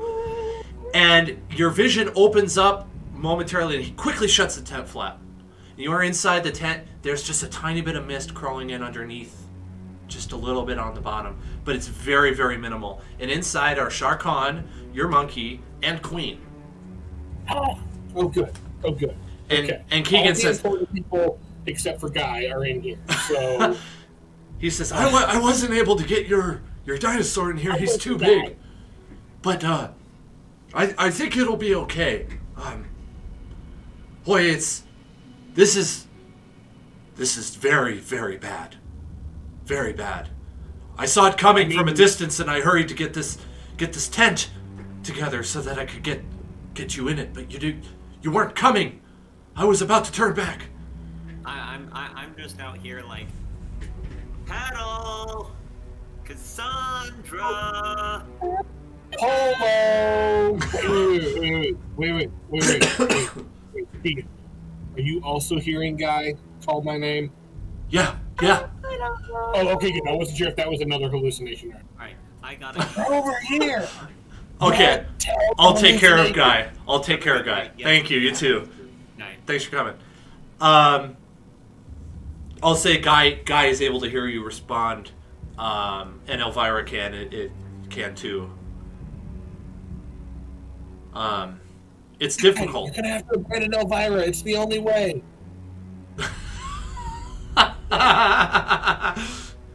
Do a perception check, Elvira. We'll use it for Guy as well. He can assist you, so you can have advantage. To see if you can figure out which direction to go to find the tent. It wouldn't be hard because it's not far, but you can't see Jack out here. Advantage. You can just tell it to roll with advantage. I did not know that. Both were 21, so. Oh, nice, nice. You I'm find getting it hot very tonight, man. very quickly. You're standing outside the tent. You didn't find the tent flat, but you found the tent, and Keegan gives you some directions and tells you to be very quick about it and how to get in and all that stuff. I'm gonna try something. But you don't have to go in if you don't want to. It's up to you. Oh, I definitely want to go in. Oh, Okay. I don't have any. Oh, never mind. I'm not hallucinating, so it doesn't have as much effect on me. So if I need to be out here like watching out for anything, I can. Right, Yeah, right. it's a good idea. I'll step right inside and converse with what's his We have to face. close the door so the mist doesn't get in. Oh, like, jump in for a second. Keegan actually says, I didn't fall to it either, so I can come out if necessary, but I'd rather not let the mist in. Poor Petal and Cassandra have been smitten with the curse of the mad monkey mist. Hey Is there man, any it's not way- the first time I've been dosed. It probably won't be the last. Is there a way to beat it? I say through the tent flaps. Let's see. He says that you're gonna have to wait it out for several hours. And in your case, you have 5 hours. Cassandra has 2 hours to wait it out. And then you make a new saving throw. If you pass it, you are healed. If not, you go into long term, which is the 1d10 times 10. Gross. Yes. On side note, I really thought you guys might stay in the temple and wait it out. So I'm kind of surprised that you. I didn't want to get trapped in the temple. I thought it might have been like some Right. sort of reaction. Yeah, I probably described it poorly. I was hoping you'd kind of pick up on the fact that it was very slowly leaking in the eyes, like it was kind of not that big of a deal. But then outside, it was like super, super concentrated, and yeah, it didn't work like I thought it would. But that's okay. Sorry, I thought it was like coming in through the eyes, like it was going to be Yeah, that's chasing what I us thought down. too. I realized that too late, and I was like, I don't know, like, cause that's why I was like, there's a door. You could, okay, whatever. I didn't want to like. To be honest, your quick comeback with Keegan in the tent was flawless. Well, thank you. So, like, had you not said anything, I would have assumed that was the plan. So. Awesome. He also says, the fog should clear within a few hours, depending on the wind patterns. I didn't expect this. I've never experienced it before, but I have heard of it. It's a terrible thing, terrible curse laying upon Chult. It happens at random in different parts of the jungle. That is horrifying. Girl, you know that one? Trying to get crossfaded over here. Yeah, here, I stick my hand in and give him the Doug. Can I at least have some fun while I'm suffering? Let's see. Do you want me to role play this and have you roll a check and see what happens if you drink a gallon of wine? Yes? Not the whole gallon. I'm not a masochist. Okay. Like, I'm definitely looking to get my croissant. Just half a gallon. Who does liquor? If you want to drink a substantial amount, roll a Constitution saving throw. We'll decide whether or not you pass out. Thanks. You pass out. Fortunately for you, let's see how many hours pass. I'm just going to roll a d10 for the heck of it. And in 10 hours, you will wake up. And you will do your saving throw for now. Constitution saving throw for the disease. If you get above a 13, you pass. I got an 11. Uh-oh. 1d10 times 10. Oh, I hope it's a 1. Me too. Oh, no. Oh. 3! Only 30 hours. That's not so bad. It's only a little more than a day. It could be a lot worse. Could be 100 hours. Can you imagine? We should be to Omu already, but Petal won't get over his stupid visions. Listen, if that was the case, if Petal was going to be incapacitated for 100 hours, for like the next 4 sessions, I would just get obliterated before game.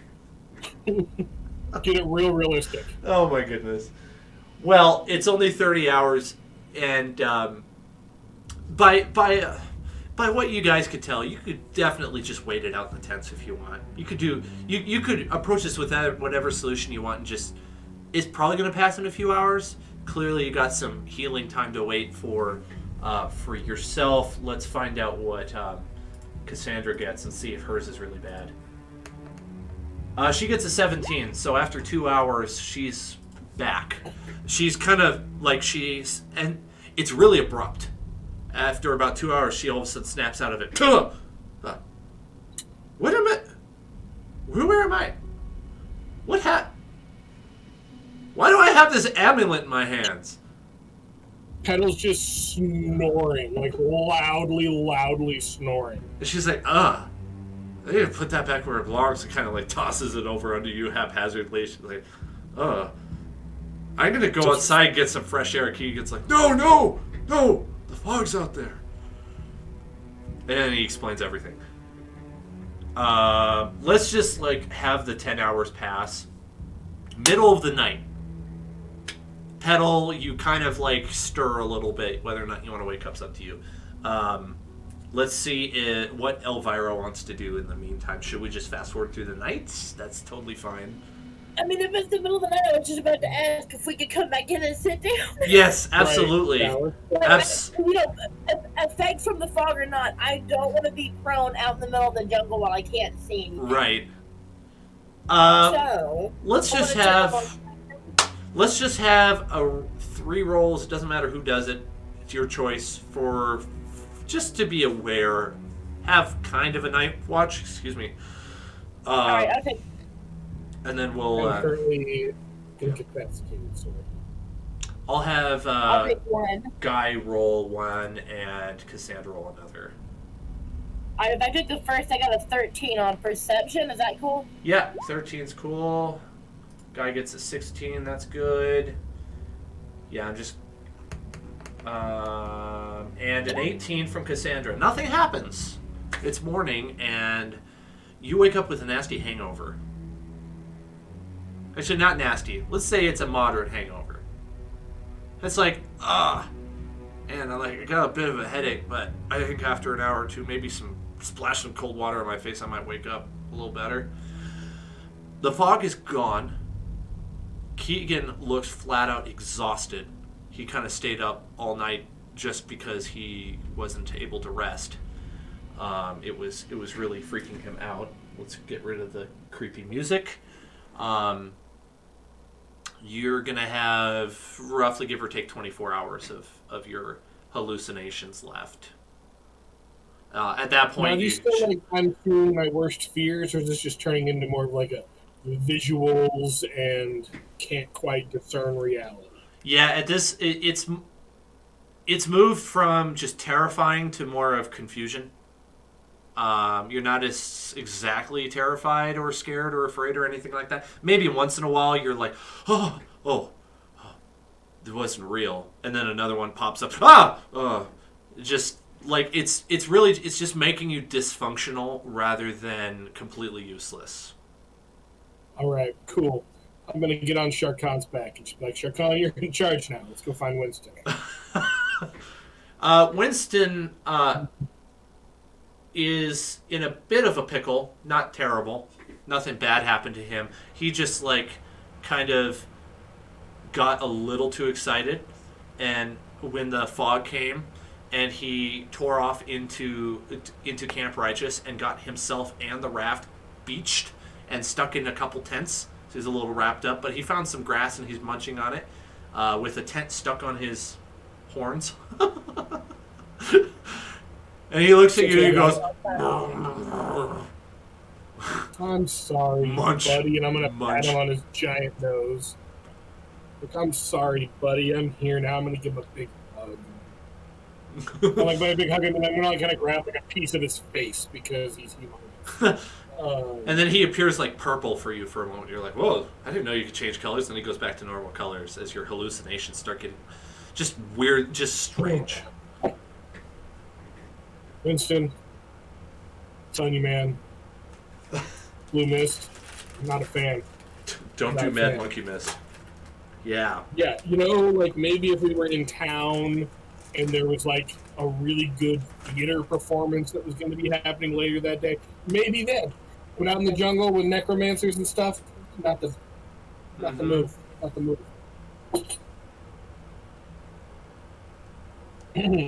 But by all intents and purposes, you guys are pretty much back to status quo minus the hallucinations. So you're welcome to do whatever you want. Yeah. Let's see. Well, I say we leave this place. Ain't nothing here. right. I say got all the one, cool we stuff. need this place. Two, we need to find a nice place to hole up. And because like, I do not want to go into new and scary and dangerous situations. Tripping, not gonna be fun. Not gonna be fun. Yeah, no kidding. That was definitely quite the experience. I'd say for the rest of the day, we'll take the most leisurely route up the river. Yeah, are you still wanting to go towards Camp Vengeance now, or are you wanting to go towards Vorn? I don't remember which. Because you No, I have... think we were gonna go to Camp Vengeance and then find out as much as we can, and then just make like as the crow flies to Camp Okay. Born or wherever. Yeah, I think we're gonna go overland Yeah. from Camp Vengeance to Vaughn. Okay. That's why I was so excited to find Queen, because it's gonna make it a lot easier to pass that terrain. Yeah, I think so. It'll at least be less tiring. I mean, they're made for it. Deduct another day's rations from your player sheets if you haven't done that already, and you're also probably going to need to go through some water too. So deduct some water if you, however you normally do It's a new that. day. It's a new day. Use your jug to make water, and I will use Goodberry to give us all food. Okay. Yeah, no kidding. I think the whole water That's what I thing is probably now something we don't need to. I don't need to Yeah, talk because about ever each again. day, hold on, but I can only use it once a day. What if I want wine later? What is wrong with the river water? River water, you don't know you don't know yet. You could attempt Okay. to find out, or ask somebody who might know. Yeah, I just given all of the weird stuff here. You're right. I'm You're right. thinking We'll probably ask not a it. good We'll idea. ask at Camp Vengeance. Let me see. I just want to see how much, because each day I can make a gallon of honey. Oh, 8 gallons of fresh water. Yeah, we'll be good. Yeah, no kidding. And it's funny because I didn't even really roll out any of the stuff that should take a lot of water. So it's okay. We don't need to be doing Survival Simulator. I do that in every other D&D campaign. Or Star Wars campaign. I was gonna say not just D&D. Yes, I do that in other TTRPGs, so we could leave that out. I just got to remember to tell you to use up food each day. That's the only thing. So what I typically do in this situation, because one of my other campaigns, one of my characters has Goodberry, is I save a spell slot for the end of the day before my long rest, and I cast Goodberry because I think they last for 24 hours, right? Yeah. They lose their potency if they have not been consumed within 24 hours of Well, you casting. get 10 each time, too. And I get 10 each time. So as long as I save a first level spell slot till the end of the day, I should be able to just have to feed everybody and have a couple extra berries. Wow, I didn't realize you had that. That's awesome. Wow. Yeah, Dang. that ranger skills. Okay, I guess I don't need to have you do anything for meals unless you run out of spell slots. Sweet. Okay, cool. That works just fine. I like that. I do still have a boatload of meals. Where are my rations? Yeah, you do. You have like snake and lizard and Oh yeah, rations. All sorts of food. I think you have some All kinds of fish. Yeah. Mhm. Eggs maybe still. You know what? We're not even going to worry about Goodberry until we run out of our food. So I'm just going to start ticking off rations. Why waste a spell slot when I can simply gorge myself on delicious snake jerky? Mm-hmm. 1 second here. I want to grab a.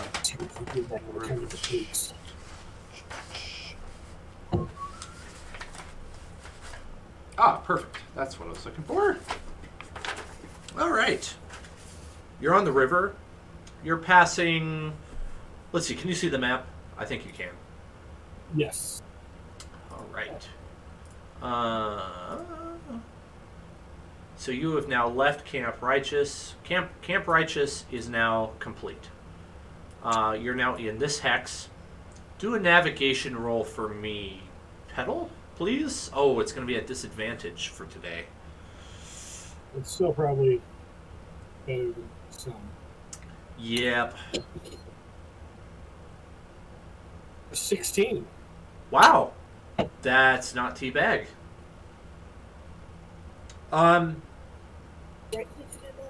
That means that you do not get lost, which would be kind of difficult to do on the river anyway. Medicine check. I just saw medicine check from Elvira. Oh, sorry, I'm trying to learn how to roll checks. My bad, man. Sorry. Oh, no problem. I just want to make sure I didn't miss something. As you're traveling downriver, you round a bend and you see something just incredible in front of you. Not dangerous, not a threat, just kind of just mind-blowing. There is, on the side of the river,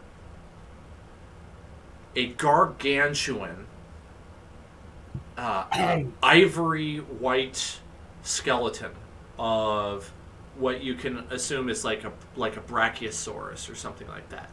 A massive leaf-eating tree. Do you see that? I assume I'm riding up on Winston's back like I do. Oh, yeah. Yeah. Do you see that, Tavo? Yes, this is real. Okay, great. That's awesome. It's just the tail bones, which are laying on the ground because obviously there's no sinew holding them, are probably about, at the thinnest point, maybe about 2 feet around. At the thickest point, probably at the thinnest, and at the thickest part, probably closer to like 10 feet in diameter. These are bones. It stands somewhat still upright, as much as a skeleton really can, with its vertebrae are still somehow connected, and the neck bone is like reaching up into a tree where it's like leaning against the tree where it collapsed down dead. No idea how this thing died, but there is a massive, massive brachiosaurus skeleton just on the side of the river, and beneath it just. Kettle wants to get a tooth. What's that? Kettle wants to get a tooth. Oh, if you'd like a giant Brachiosaurus tooth. Yeah, if you want to beach the boat and take a look, you absolutely could. I'm going to direct Winston over there. You get over to the side, and it's like this little oasis area. Down at the bottom, where presumably all of its like guts and organs and stuff like decayed, there is this really nice, pleasant, almost like a jungle garden growing there. And it's oddly enough, you see it looks kind of well taken care of, like not like the rest of the jungle. There are plants that are trimmed. There's like a couple trees that are well managed. You find the skull pretty quickly. It's way bigger than you are. Way, way bigger. And one of the teeth is, I mean, they're generally pretty small for that kind of an animal because it chomps leaves, but it's at least as big as your forearm. Perfect. It's going to be so fucking cool. I'm going to install it as the captain's seat on... get like one of the rollers and make it the captain's seat on my raft. Yes. Yeah, and as you're... So I'm going to be extra careful about this manicured jungle because, like, I'm from the Feywild. I know something suspicious when I see it. Yeah, it ends up... Let's see. Why don't you roll an insight check for me real fast? Though it's not going to be very hard. 7? That's good enough. You see you as you're taking it in, your experience with the Feywild would set off alarm bells if there was something really seriously wrong here, but you get a sense that there's nothing really fishy afoot, just out of the ordinary. This is just very, very ridiculous and not to be expected, but it's not. It doesn't seem like it's going to pose you any threat. You do see a very small dirt path kind of trailing off into the jungle, and alongside it, the plants are well maintained. Okay. Probably, maybe like to a druid grove or something. You guys want to go meet the neighbors? Cassandra is like, well, looks at her Freckle. It's 1:15 Freckle. Sun's high in the sky. I might as well have lunch. Chopin's gonna Petal's gonna do the like, Okay, but if I'm going by that sun, 2 in the afternoon. If I'm going by that sun, it's 1 in the morning. I gotta get rid of these hallucinations. This is killing me. Which one is the real sun? I love that. Regularly asks Maximus these questions, to which Maximus is no help whatsoever because he's a flying monkey. He also points. The point. Yeah, exactly. Starts pointing at you. He like licks his finger, sticks it in your ear. That sort of thing. He's just genuinely messing with you. He's like having a blast. Just, my master is crazy. I'm glad someone's enjoying this.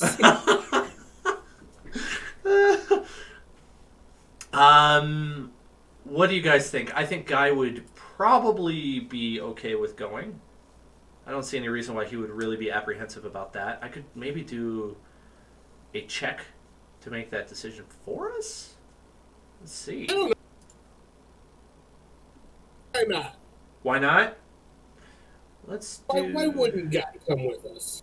Or if he wants, he can hang back and keep an eye on Winston and our new friend Kendall. That's not his name. What's his name? Keegan, sorry. That's okay. I'll have him tag along just in case we have another situation of like altar of So, Thrawn Cyril, type I'm gonna thing. do your part-time time, but can she go take a leak real quick before we start this adventure again? Yeah, yeah. Do you want to take 5? Yeah, if you don't mind, it looks like Yeah. dinner just popped out of the oven. Sounds good. Let's take 5.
All right. Welcome back. Dan, are you an adventurous eater? Say that one more time. Are you an adventurous eater? Yeah, I think so. Would you eat blood pudding I would taste it. I don't know if I would eat it. I'd have to made find of out. actual blood? Would you eat baloo, which is a Filipino delicacy where you crack open a duck egg and eat the duck fetus? It's like a fermented duck fetus. Yeah. Oh, weird. I don't know. That one weirds me out a little bit. I'm not. Right. I'm not sure. I dig that idea, but I am more open to trying things than I used to be. That's for sure. I know this for certain. I will never ever eat lutefisk, which is cod soaked in lye. That is disgusting and not meant for human Like consumption. buried in the ground, yeah. Yeah. Yeah. That's a weird Scandinavian holiday dish, and my grandparents love it, and I just want to barf when I hear about it. If you go too far north, the food just gets really bad. Really bad. They can't grow tasty things. Like after a certain latitude, it's like, nah, man, we just got nothing good to eat, so all of our food tastes awful. Which I guess to them at that point, they wouldn't know any better. Huh. I know people that absolutely love to chew on whale blubber. I've met them. It's a Native Alaskan food. Whoa. And I mean, they love it. It's delicious. They really like it. I have never had it. I have no desire to have it. My dad had it once, and he said it somehow gets bigger as you chew on it. Like they chew on it like bubble. It's like, so you start out with a piece like this big, and eventually it ends up like just takes up your whole mouth, and tastes pretty. He said pretty bad. Yeah. Pretty bad. I've had too much Central American food, which is amazing, to want to ever try something like that. Yeah. And I really do. I think it's like after a certain latitude, it's just you can't get enough good stuff. Like, You know what surprised me though is borscht. There's a Russian soup. with beets, Very good. surprisingly, yeah. Surprisingly. You'd expect Russian food to be the absolute worst. Yes, I absolutely would. Yeah. Weird. Well, I'm glad we brought food into this again because I love food.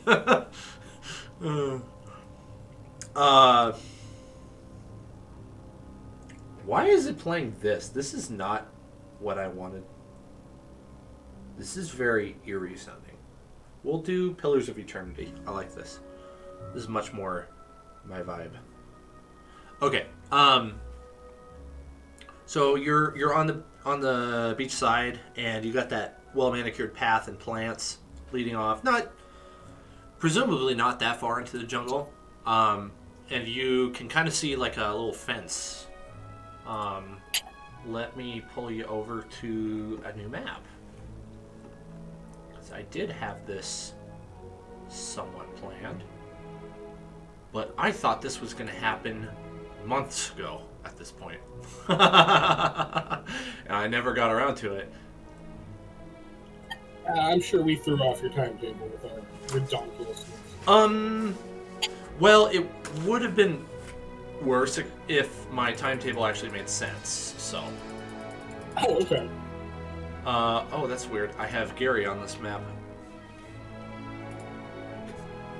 I'll just paste all the tokens on here, even though you're technically not all here. Where is the map? There we go. Now you should be able to see it. Alright, this is one of my homemade maps made in Paint. I like to make these things. They're kind of fun. So you see a fenced-in garden.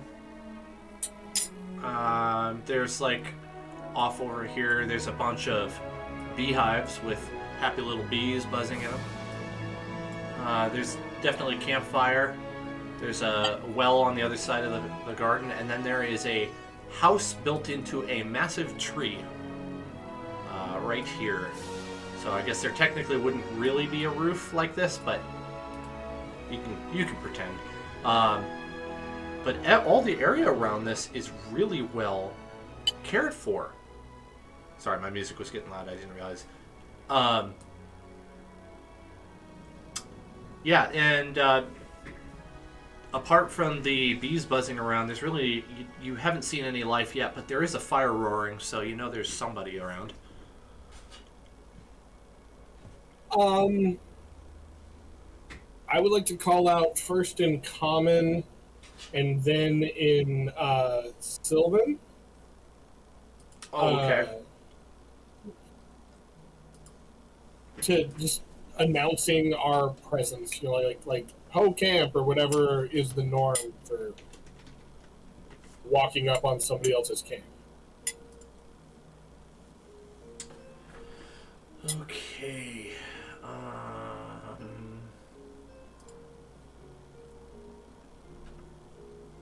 Let me find the guy I want here.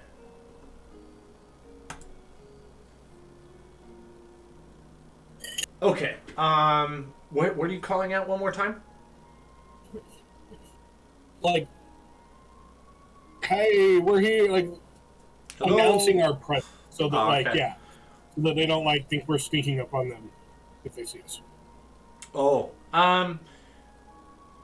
There's no response immediately upon that because you are probably excuse me, I got the hiccups. You're a brisk walk from the house. Okay, I'll keep slowly walking up to the house. Okay. As you walk up to the house, a man comes around from behind it, and he's just a human, and he has a very long beard. It's gray, completely bald otherwise. He's got mutton chops leading into that beard, and kind of like a twirly mustache, all gray. Very very athletic build. Kind of like, I hesitate to say old, but he is kind of old at the same time. So he looks really good for his shape, except the beard makes him look even older. Not doubled over or He looks anything. like he's got old man strength. Yeah, he's like, I don't know. He's the kind of guy who's clearly done hard labor pretty much his entire life, and it's kept him in good shape. Another type. You're surprisingly strong, but not surprisingly. Right. Mm-hmm. And he's not like having a hard time walking or anything. He's in really good shape, and I don't have a token for him. Shoot. We're gonna reuse the one I have for Keegan as this guy. I'm just not gonna label him.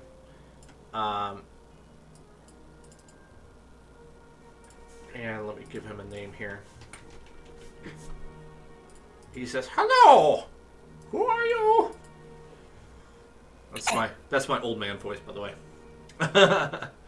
Yes, sir. My name is Emissary Petal. This is Sharkan. I will introduce him to Sharkan. And this is Maximus and Guy. And I guess sort of this is Elvira.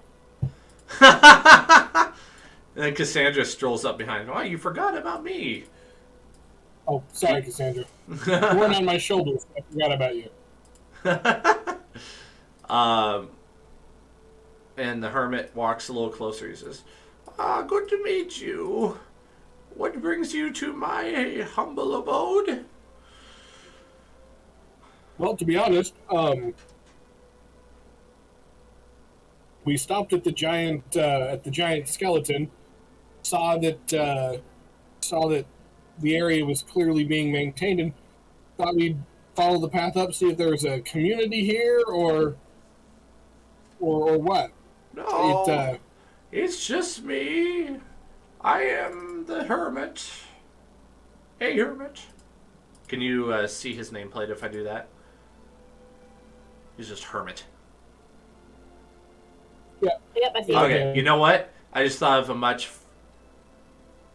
more fun name. Kermit. We're making him Kermit. Yes. Kermit the Hermit, Kermit the Hermit. full support. Yeah, that's appropriate. My name is Kermit. I live here in the woods alone. It's Sorry. a pretty good Kermit voice. Well, thank you. I would keep going, but it actually hurts my throat to do it for long, so I will not be playing a character that has the Kermit voice. But I couldn't resist. So Kermit the Hermit is, he's actually really happy to see you. He says, I normally very alone out here, and it is nice to have company. Would you like to stay for a meal? Don't see why not. Very good. I have a wild boar that I trapped not long ago, maybe about a week, that very well seasoned. Made the seasoning myself, I did. Oh, here comes food again, dang it. Me and food. Petal's gonna lean in. We must compare recipe. Because Petal also likes to cook. Ah, very good. I can tell you're a good cook. Come with me. And he's basically just gonna invite you in for just a little chat. He's got a pretty cool home. On the inside, it's the hollowed out trunk of a giant tree that has long died.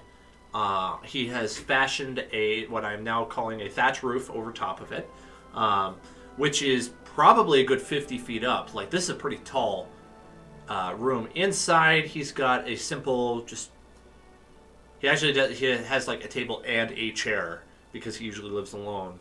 But he like pulls over some very rough, like homespun made pillows or whatever, and invites you to sit and stuff. And he pours you all some tea out of. It's this tea that he made with honey from his bees that he raises on the other side, and it's the tea is made with some sort of a root vegetable that he grows inside of his garden, and it's actually really, really tasty. It's got a hint of sweetness from the honey, not overpowering, and it's just this nice herbal tea, and it's like really enjoyable. And he's engaging you. He's just asking like what your mission, or like what are you doing out here. He's like basically seen like 2 or 3 people in his life out here. Other than that, he occasionally has to defend himself from a few wandering monsters. There's the occasional undead that comes through, but it's nothing more than he can handle. I want to ask you if he would know anything about this curse of the undead. No, Actually, let me tell you exactly why we're here, because you might know. Right. We'll tell him all about the curse and our mission. Okay. He doesn't They like try to give him updated news from like the world. Yeah. Here. He doesn't know about the curse. He's like, well, I've never heard of that, but I don't get out much, so I'm not surprised. But he does perk up when you talk about Omu and like where you're headed. And he's like, Omu? Omu. Let me think. Oh yes. Yes, I definitely recommend you be very careful if you go there. This it's not too far from a massive tomb. It's known as the Tomb of the 9 Gods. a massive tomb, you say? I'm going to make note of that in my note. Yes. Tomb of the 9 Gods, you say? The 9 Gods they're worshipped by the people of Omu. Well, they were, until Omu fell into ruin many, many years ago. Would this be the Yen Ti? The Yuan Ti? Yeah, he says, yeah, the Yuan Ti moved into Omu a long time ago. Probably, it's many decades ago. I couldn't give you a specific time, but they, the Yen Ti, they weren't the original builders of the city? No, they don't build anything. They destroy.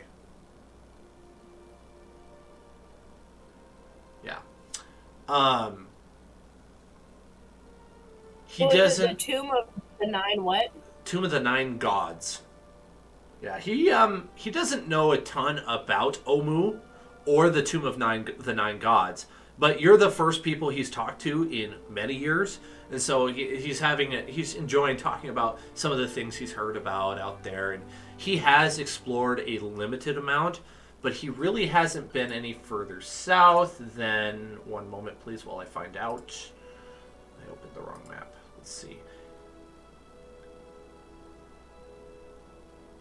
Oh, this is taking longer. I also want to ask him about the place with the Guardian that we're going to.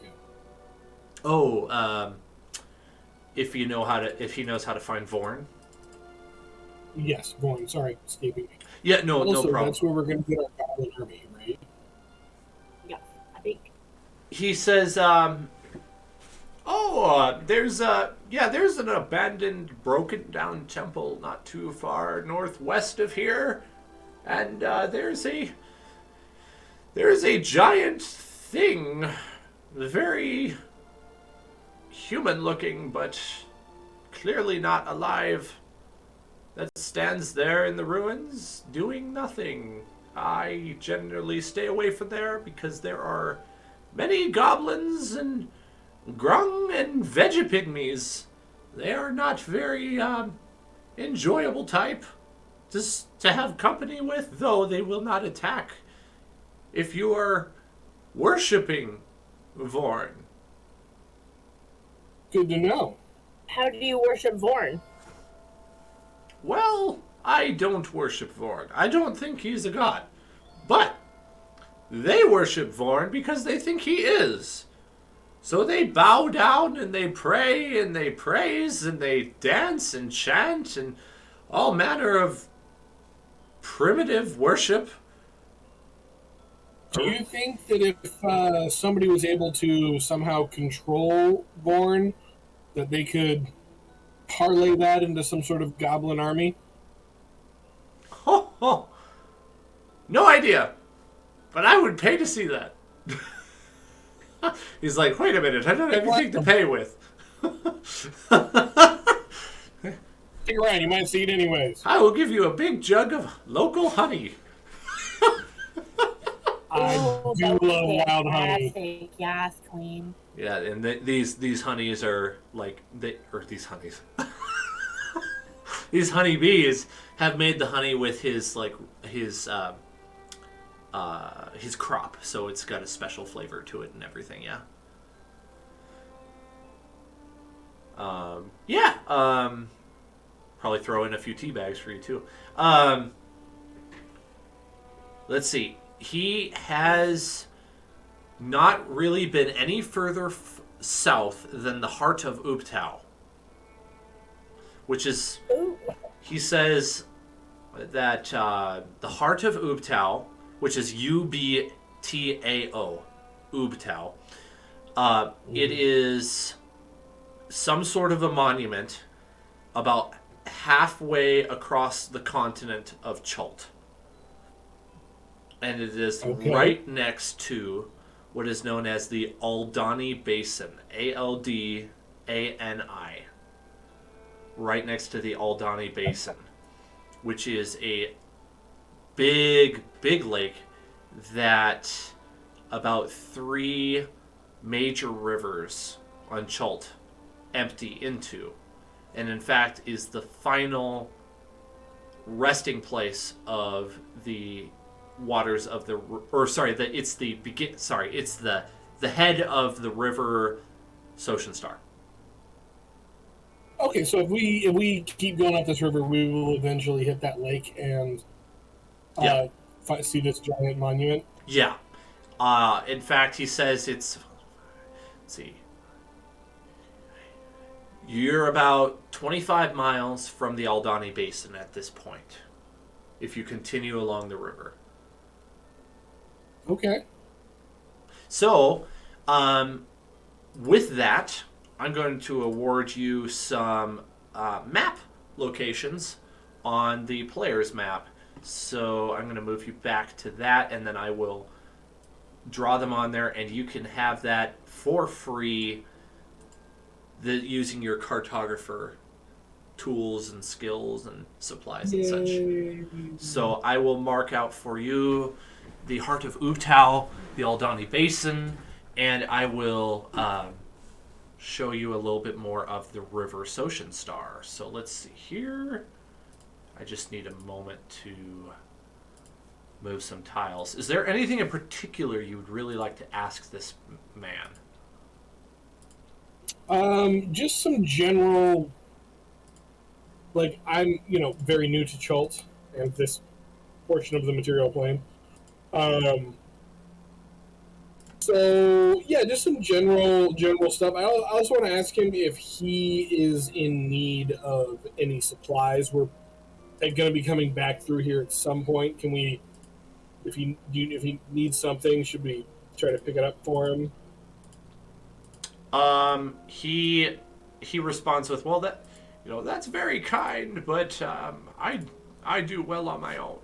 Thank you for thinking of me." Let's see. Has he? That was the if he needed something. What was the other part?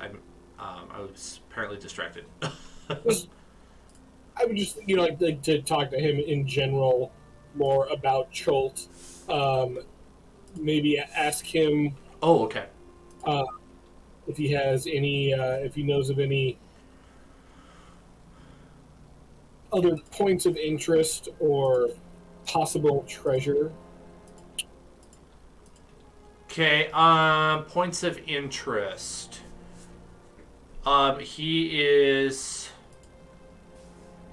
He mentions Mbala, which you've heard before.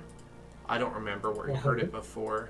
And he marks it on your map as a point of interest. And what I'm revealing for you is like the areas he's been in, so you can have a general idea of what to expect. He also mentions that somewhere to the west of Mbala, he hasn't been there, but he knows that that's where Orolunga lies. So he marks that on your map as a general area. Orolunga, huh? Orolunga. I'm going to have to get back to you. Out of game, I'm going to have to get back to you on whatever that is. I can't even remember what Orolunga is. I roughly remember what Mbala is. Let's see, what else? No more points of interest, but he does say be very, very careful of the storms. As you get further south, they get far worse. And if you discuss the mist at all, he is not aware of the Mad Monkey Mist. He's never seen it. Okay. Yep. And he's at least in his 70s, if not closer to mid-80s. Somewhere in that age range. So he's been around for a long time, and he's never seen the Mad Monkey Mist. Okay, interesting. Nor has he heard of it. He does say occasionally there will be very, very damaging hailstorms. So you're going to just have to be keeping your eyes on the sky for whether or not a storm is rolling in. And he teaches you a little bit of context on how to identify weather patterns. So if you guys are specifically wanting to know, hey, what's the weather like, you'll be able to identify a little bit better and tell if there's something really bad coming that you maybe ought to take cover, especially as you move further south. You've kind of gone through areas that are more gentle. In addition, gentle area. Gentle, yeah. And then he also says the further south you go, the worse the undead get, and you're going to encounter a lot of Yuan Ti. And I take it that's everything I've heard says that the Yuan Ti are bad business. Yes. Yep. Can they not be negotiated with at all, or? He doesn't know, and you haven't heard from anybody else, though. We've heard but bad, so like if we need to work off an assumption, I'm gonna say no. I'm just maybe there's some people are pretty prickly, but even they need some things. If we work with the mistake that I made way back on session 1 when I called the Dragonborn a Yuan Ti, then we'll say there's the very, very rare one-time case that one Yuan Ti is nice, and he is the harbor master, and that's the only one. Because he's supposed to be Dragonborn, but I misspoke, and I'm sticking with it. Okay, then cool. No worries. I just wanted to know if there was like some way we could like trade for safe passage or something through their land. Sounds like probably not though. He says couldn't hurt to try bribing them, but I can't guarantee that's going to work. Okay, thanks. Yeah. I'll give it a shot. He stands up from where he's seated, and he walks over to the door, peeks out the door, and he sees that that nighttime is falling, and he comes back to you and he says, I'm afraid I'm gonna have to ask you to go. It's for your safety more than anything. At night I turn into something most foul, and I will hurt anybody I'm around. Are you by chance a lycanthrope? He's unfamiliar with the term, but he goes on to describe to you that he ends up growing in size and stature, getting more broad. Hair starts to sprout from certain areas, and he walks on all fours. And he gains great strength and loses his ability to reason. Alrighty. Well, thank you, sir. We'll stop in and say hi on our way back if that's okay with you. Oh yes, of course. I don't mean to hurt anyone. That's why I invited you in. But once the night comes, you never know if there's going to be an event. It's No, I appreciate it. Your hermitage makes more sense now. yes. Well, good day, sir, and we will definitely stop by and perhaps bring you some tea and spices if we can. Wonderful. He grins at that suggestion, and he bids you farewell, and he says, "Thank you for the company, good travelers." And by the way, one other note on the lycanthropy. He describes to you what is a werebear.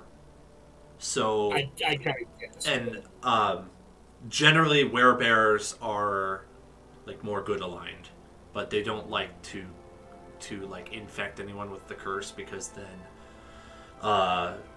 well, they can also be kind of territorial, and they feel like, I don't know, I don't want to get into lore, but he's one of those.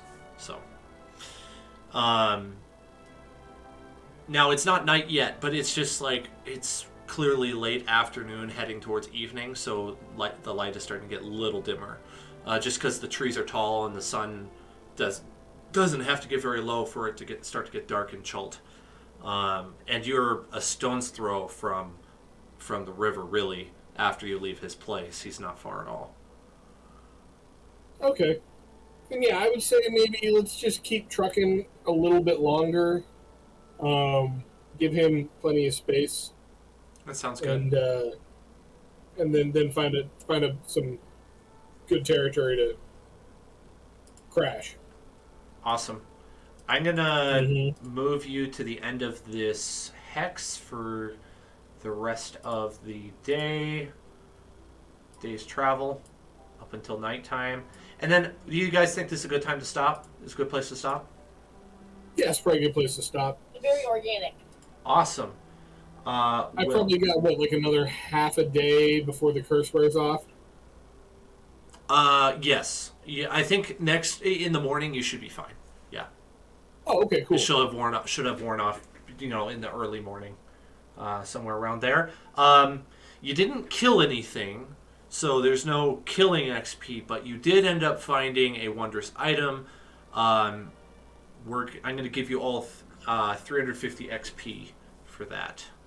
So I will go through and give 350 to Guy. And then I think... Level 5! Oh, yes! Exactly. Level 5, exactly enough. So, Fantastic. All right. I get something fantastic at level 5. Well, that was I get an extra. that was perfect then. Wait, what do you get? I get an extra attack at level 5. What? I didn't know that. That's cool. Yes, so I can now attack twice. I'm going to be a tremendous menace. At least until the party catches up. You're gonna have to take a nickname of Dennis. Elvira, Dennis the Menace. yeah. Once Elvira hits like level whenever you get 4th level spells. I think it's level 6, or maybe it's 7. Yeah, I think it was 2. That sounds right to me. But yeah, as soon as Elvira gets 5th level spell or 4th level spells, my carrying of the team is probably not going to continue. Oh, is she going to become a little more powerful? Yeah. You said 5th level spell? Well, 5th level too, but 4th level spells, you get like access to like Blight, which was one of my go-to like direct damage. You can also like cast lightning bolts and fireball and stuff Dang, like that. So, Elvira, I want you to become the battle mage you were born to be. I should have already done that. You already are a pretty good battle mage. I'll help you pick your. I'm at level 5 now. Woohoo! No. Level 5 and 4th level spells. Oh, okay, never mind. I don't think you get 4th levels. Me and Dave, I think, till levels. Okay, well, never mind. Yeah, you should get there not too long, but we're not quite there yet. When do I get the dragon upgrade? Let's see. Level 7 is when he becomes medium size, and I can ride around him even though he's medium size. So you guys are going to have to make 5,500 XP. No, sorry. 7,500 XP to get to level 6. But you're going into a much more dangerous area of the jungle, and you're leveling up. So your character's level, you're going to become more powerful, but also your enemies are, and the encounters are going to be more difficult. So I don't see leveling up to level 6 being that difficult to achieve in the next few weeks. The 4 to 5 flew by. It did. Yeah, it did. It was good. It was In a good. good way, but I mean, we did a lot too. And I some of that was because I really need I need to have you guys get to a certain level before I do. If we get to the actual like climax of this campaign, you guys need to be, I think, level 11. So I'm trying to make that happen organically. I think it's working out just fine. I think it's going great. I love your little detours. They're super interesting. And I'm glad Camp Righteous went well. Like I was not very well studied on that one. So that's a success. Yeah, that was a good one.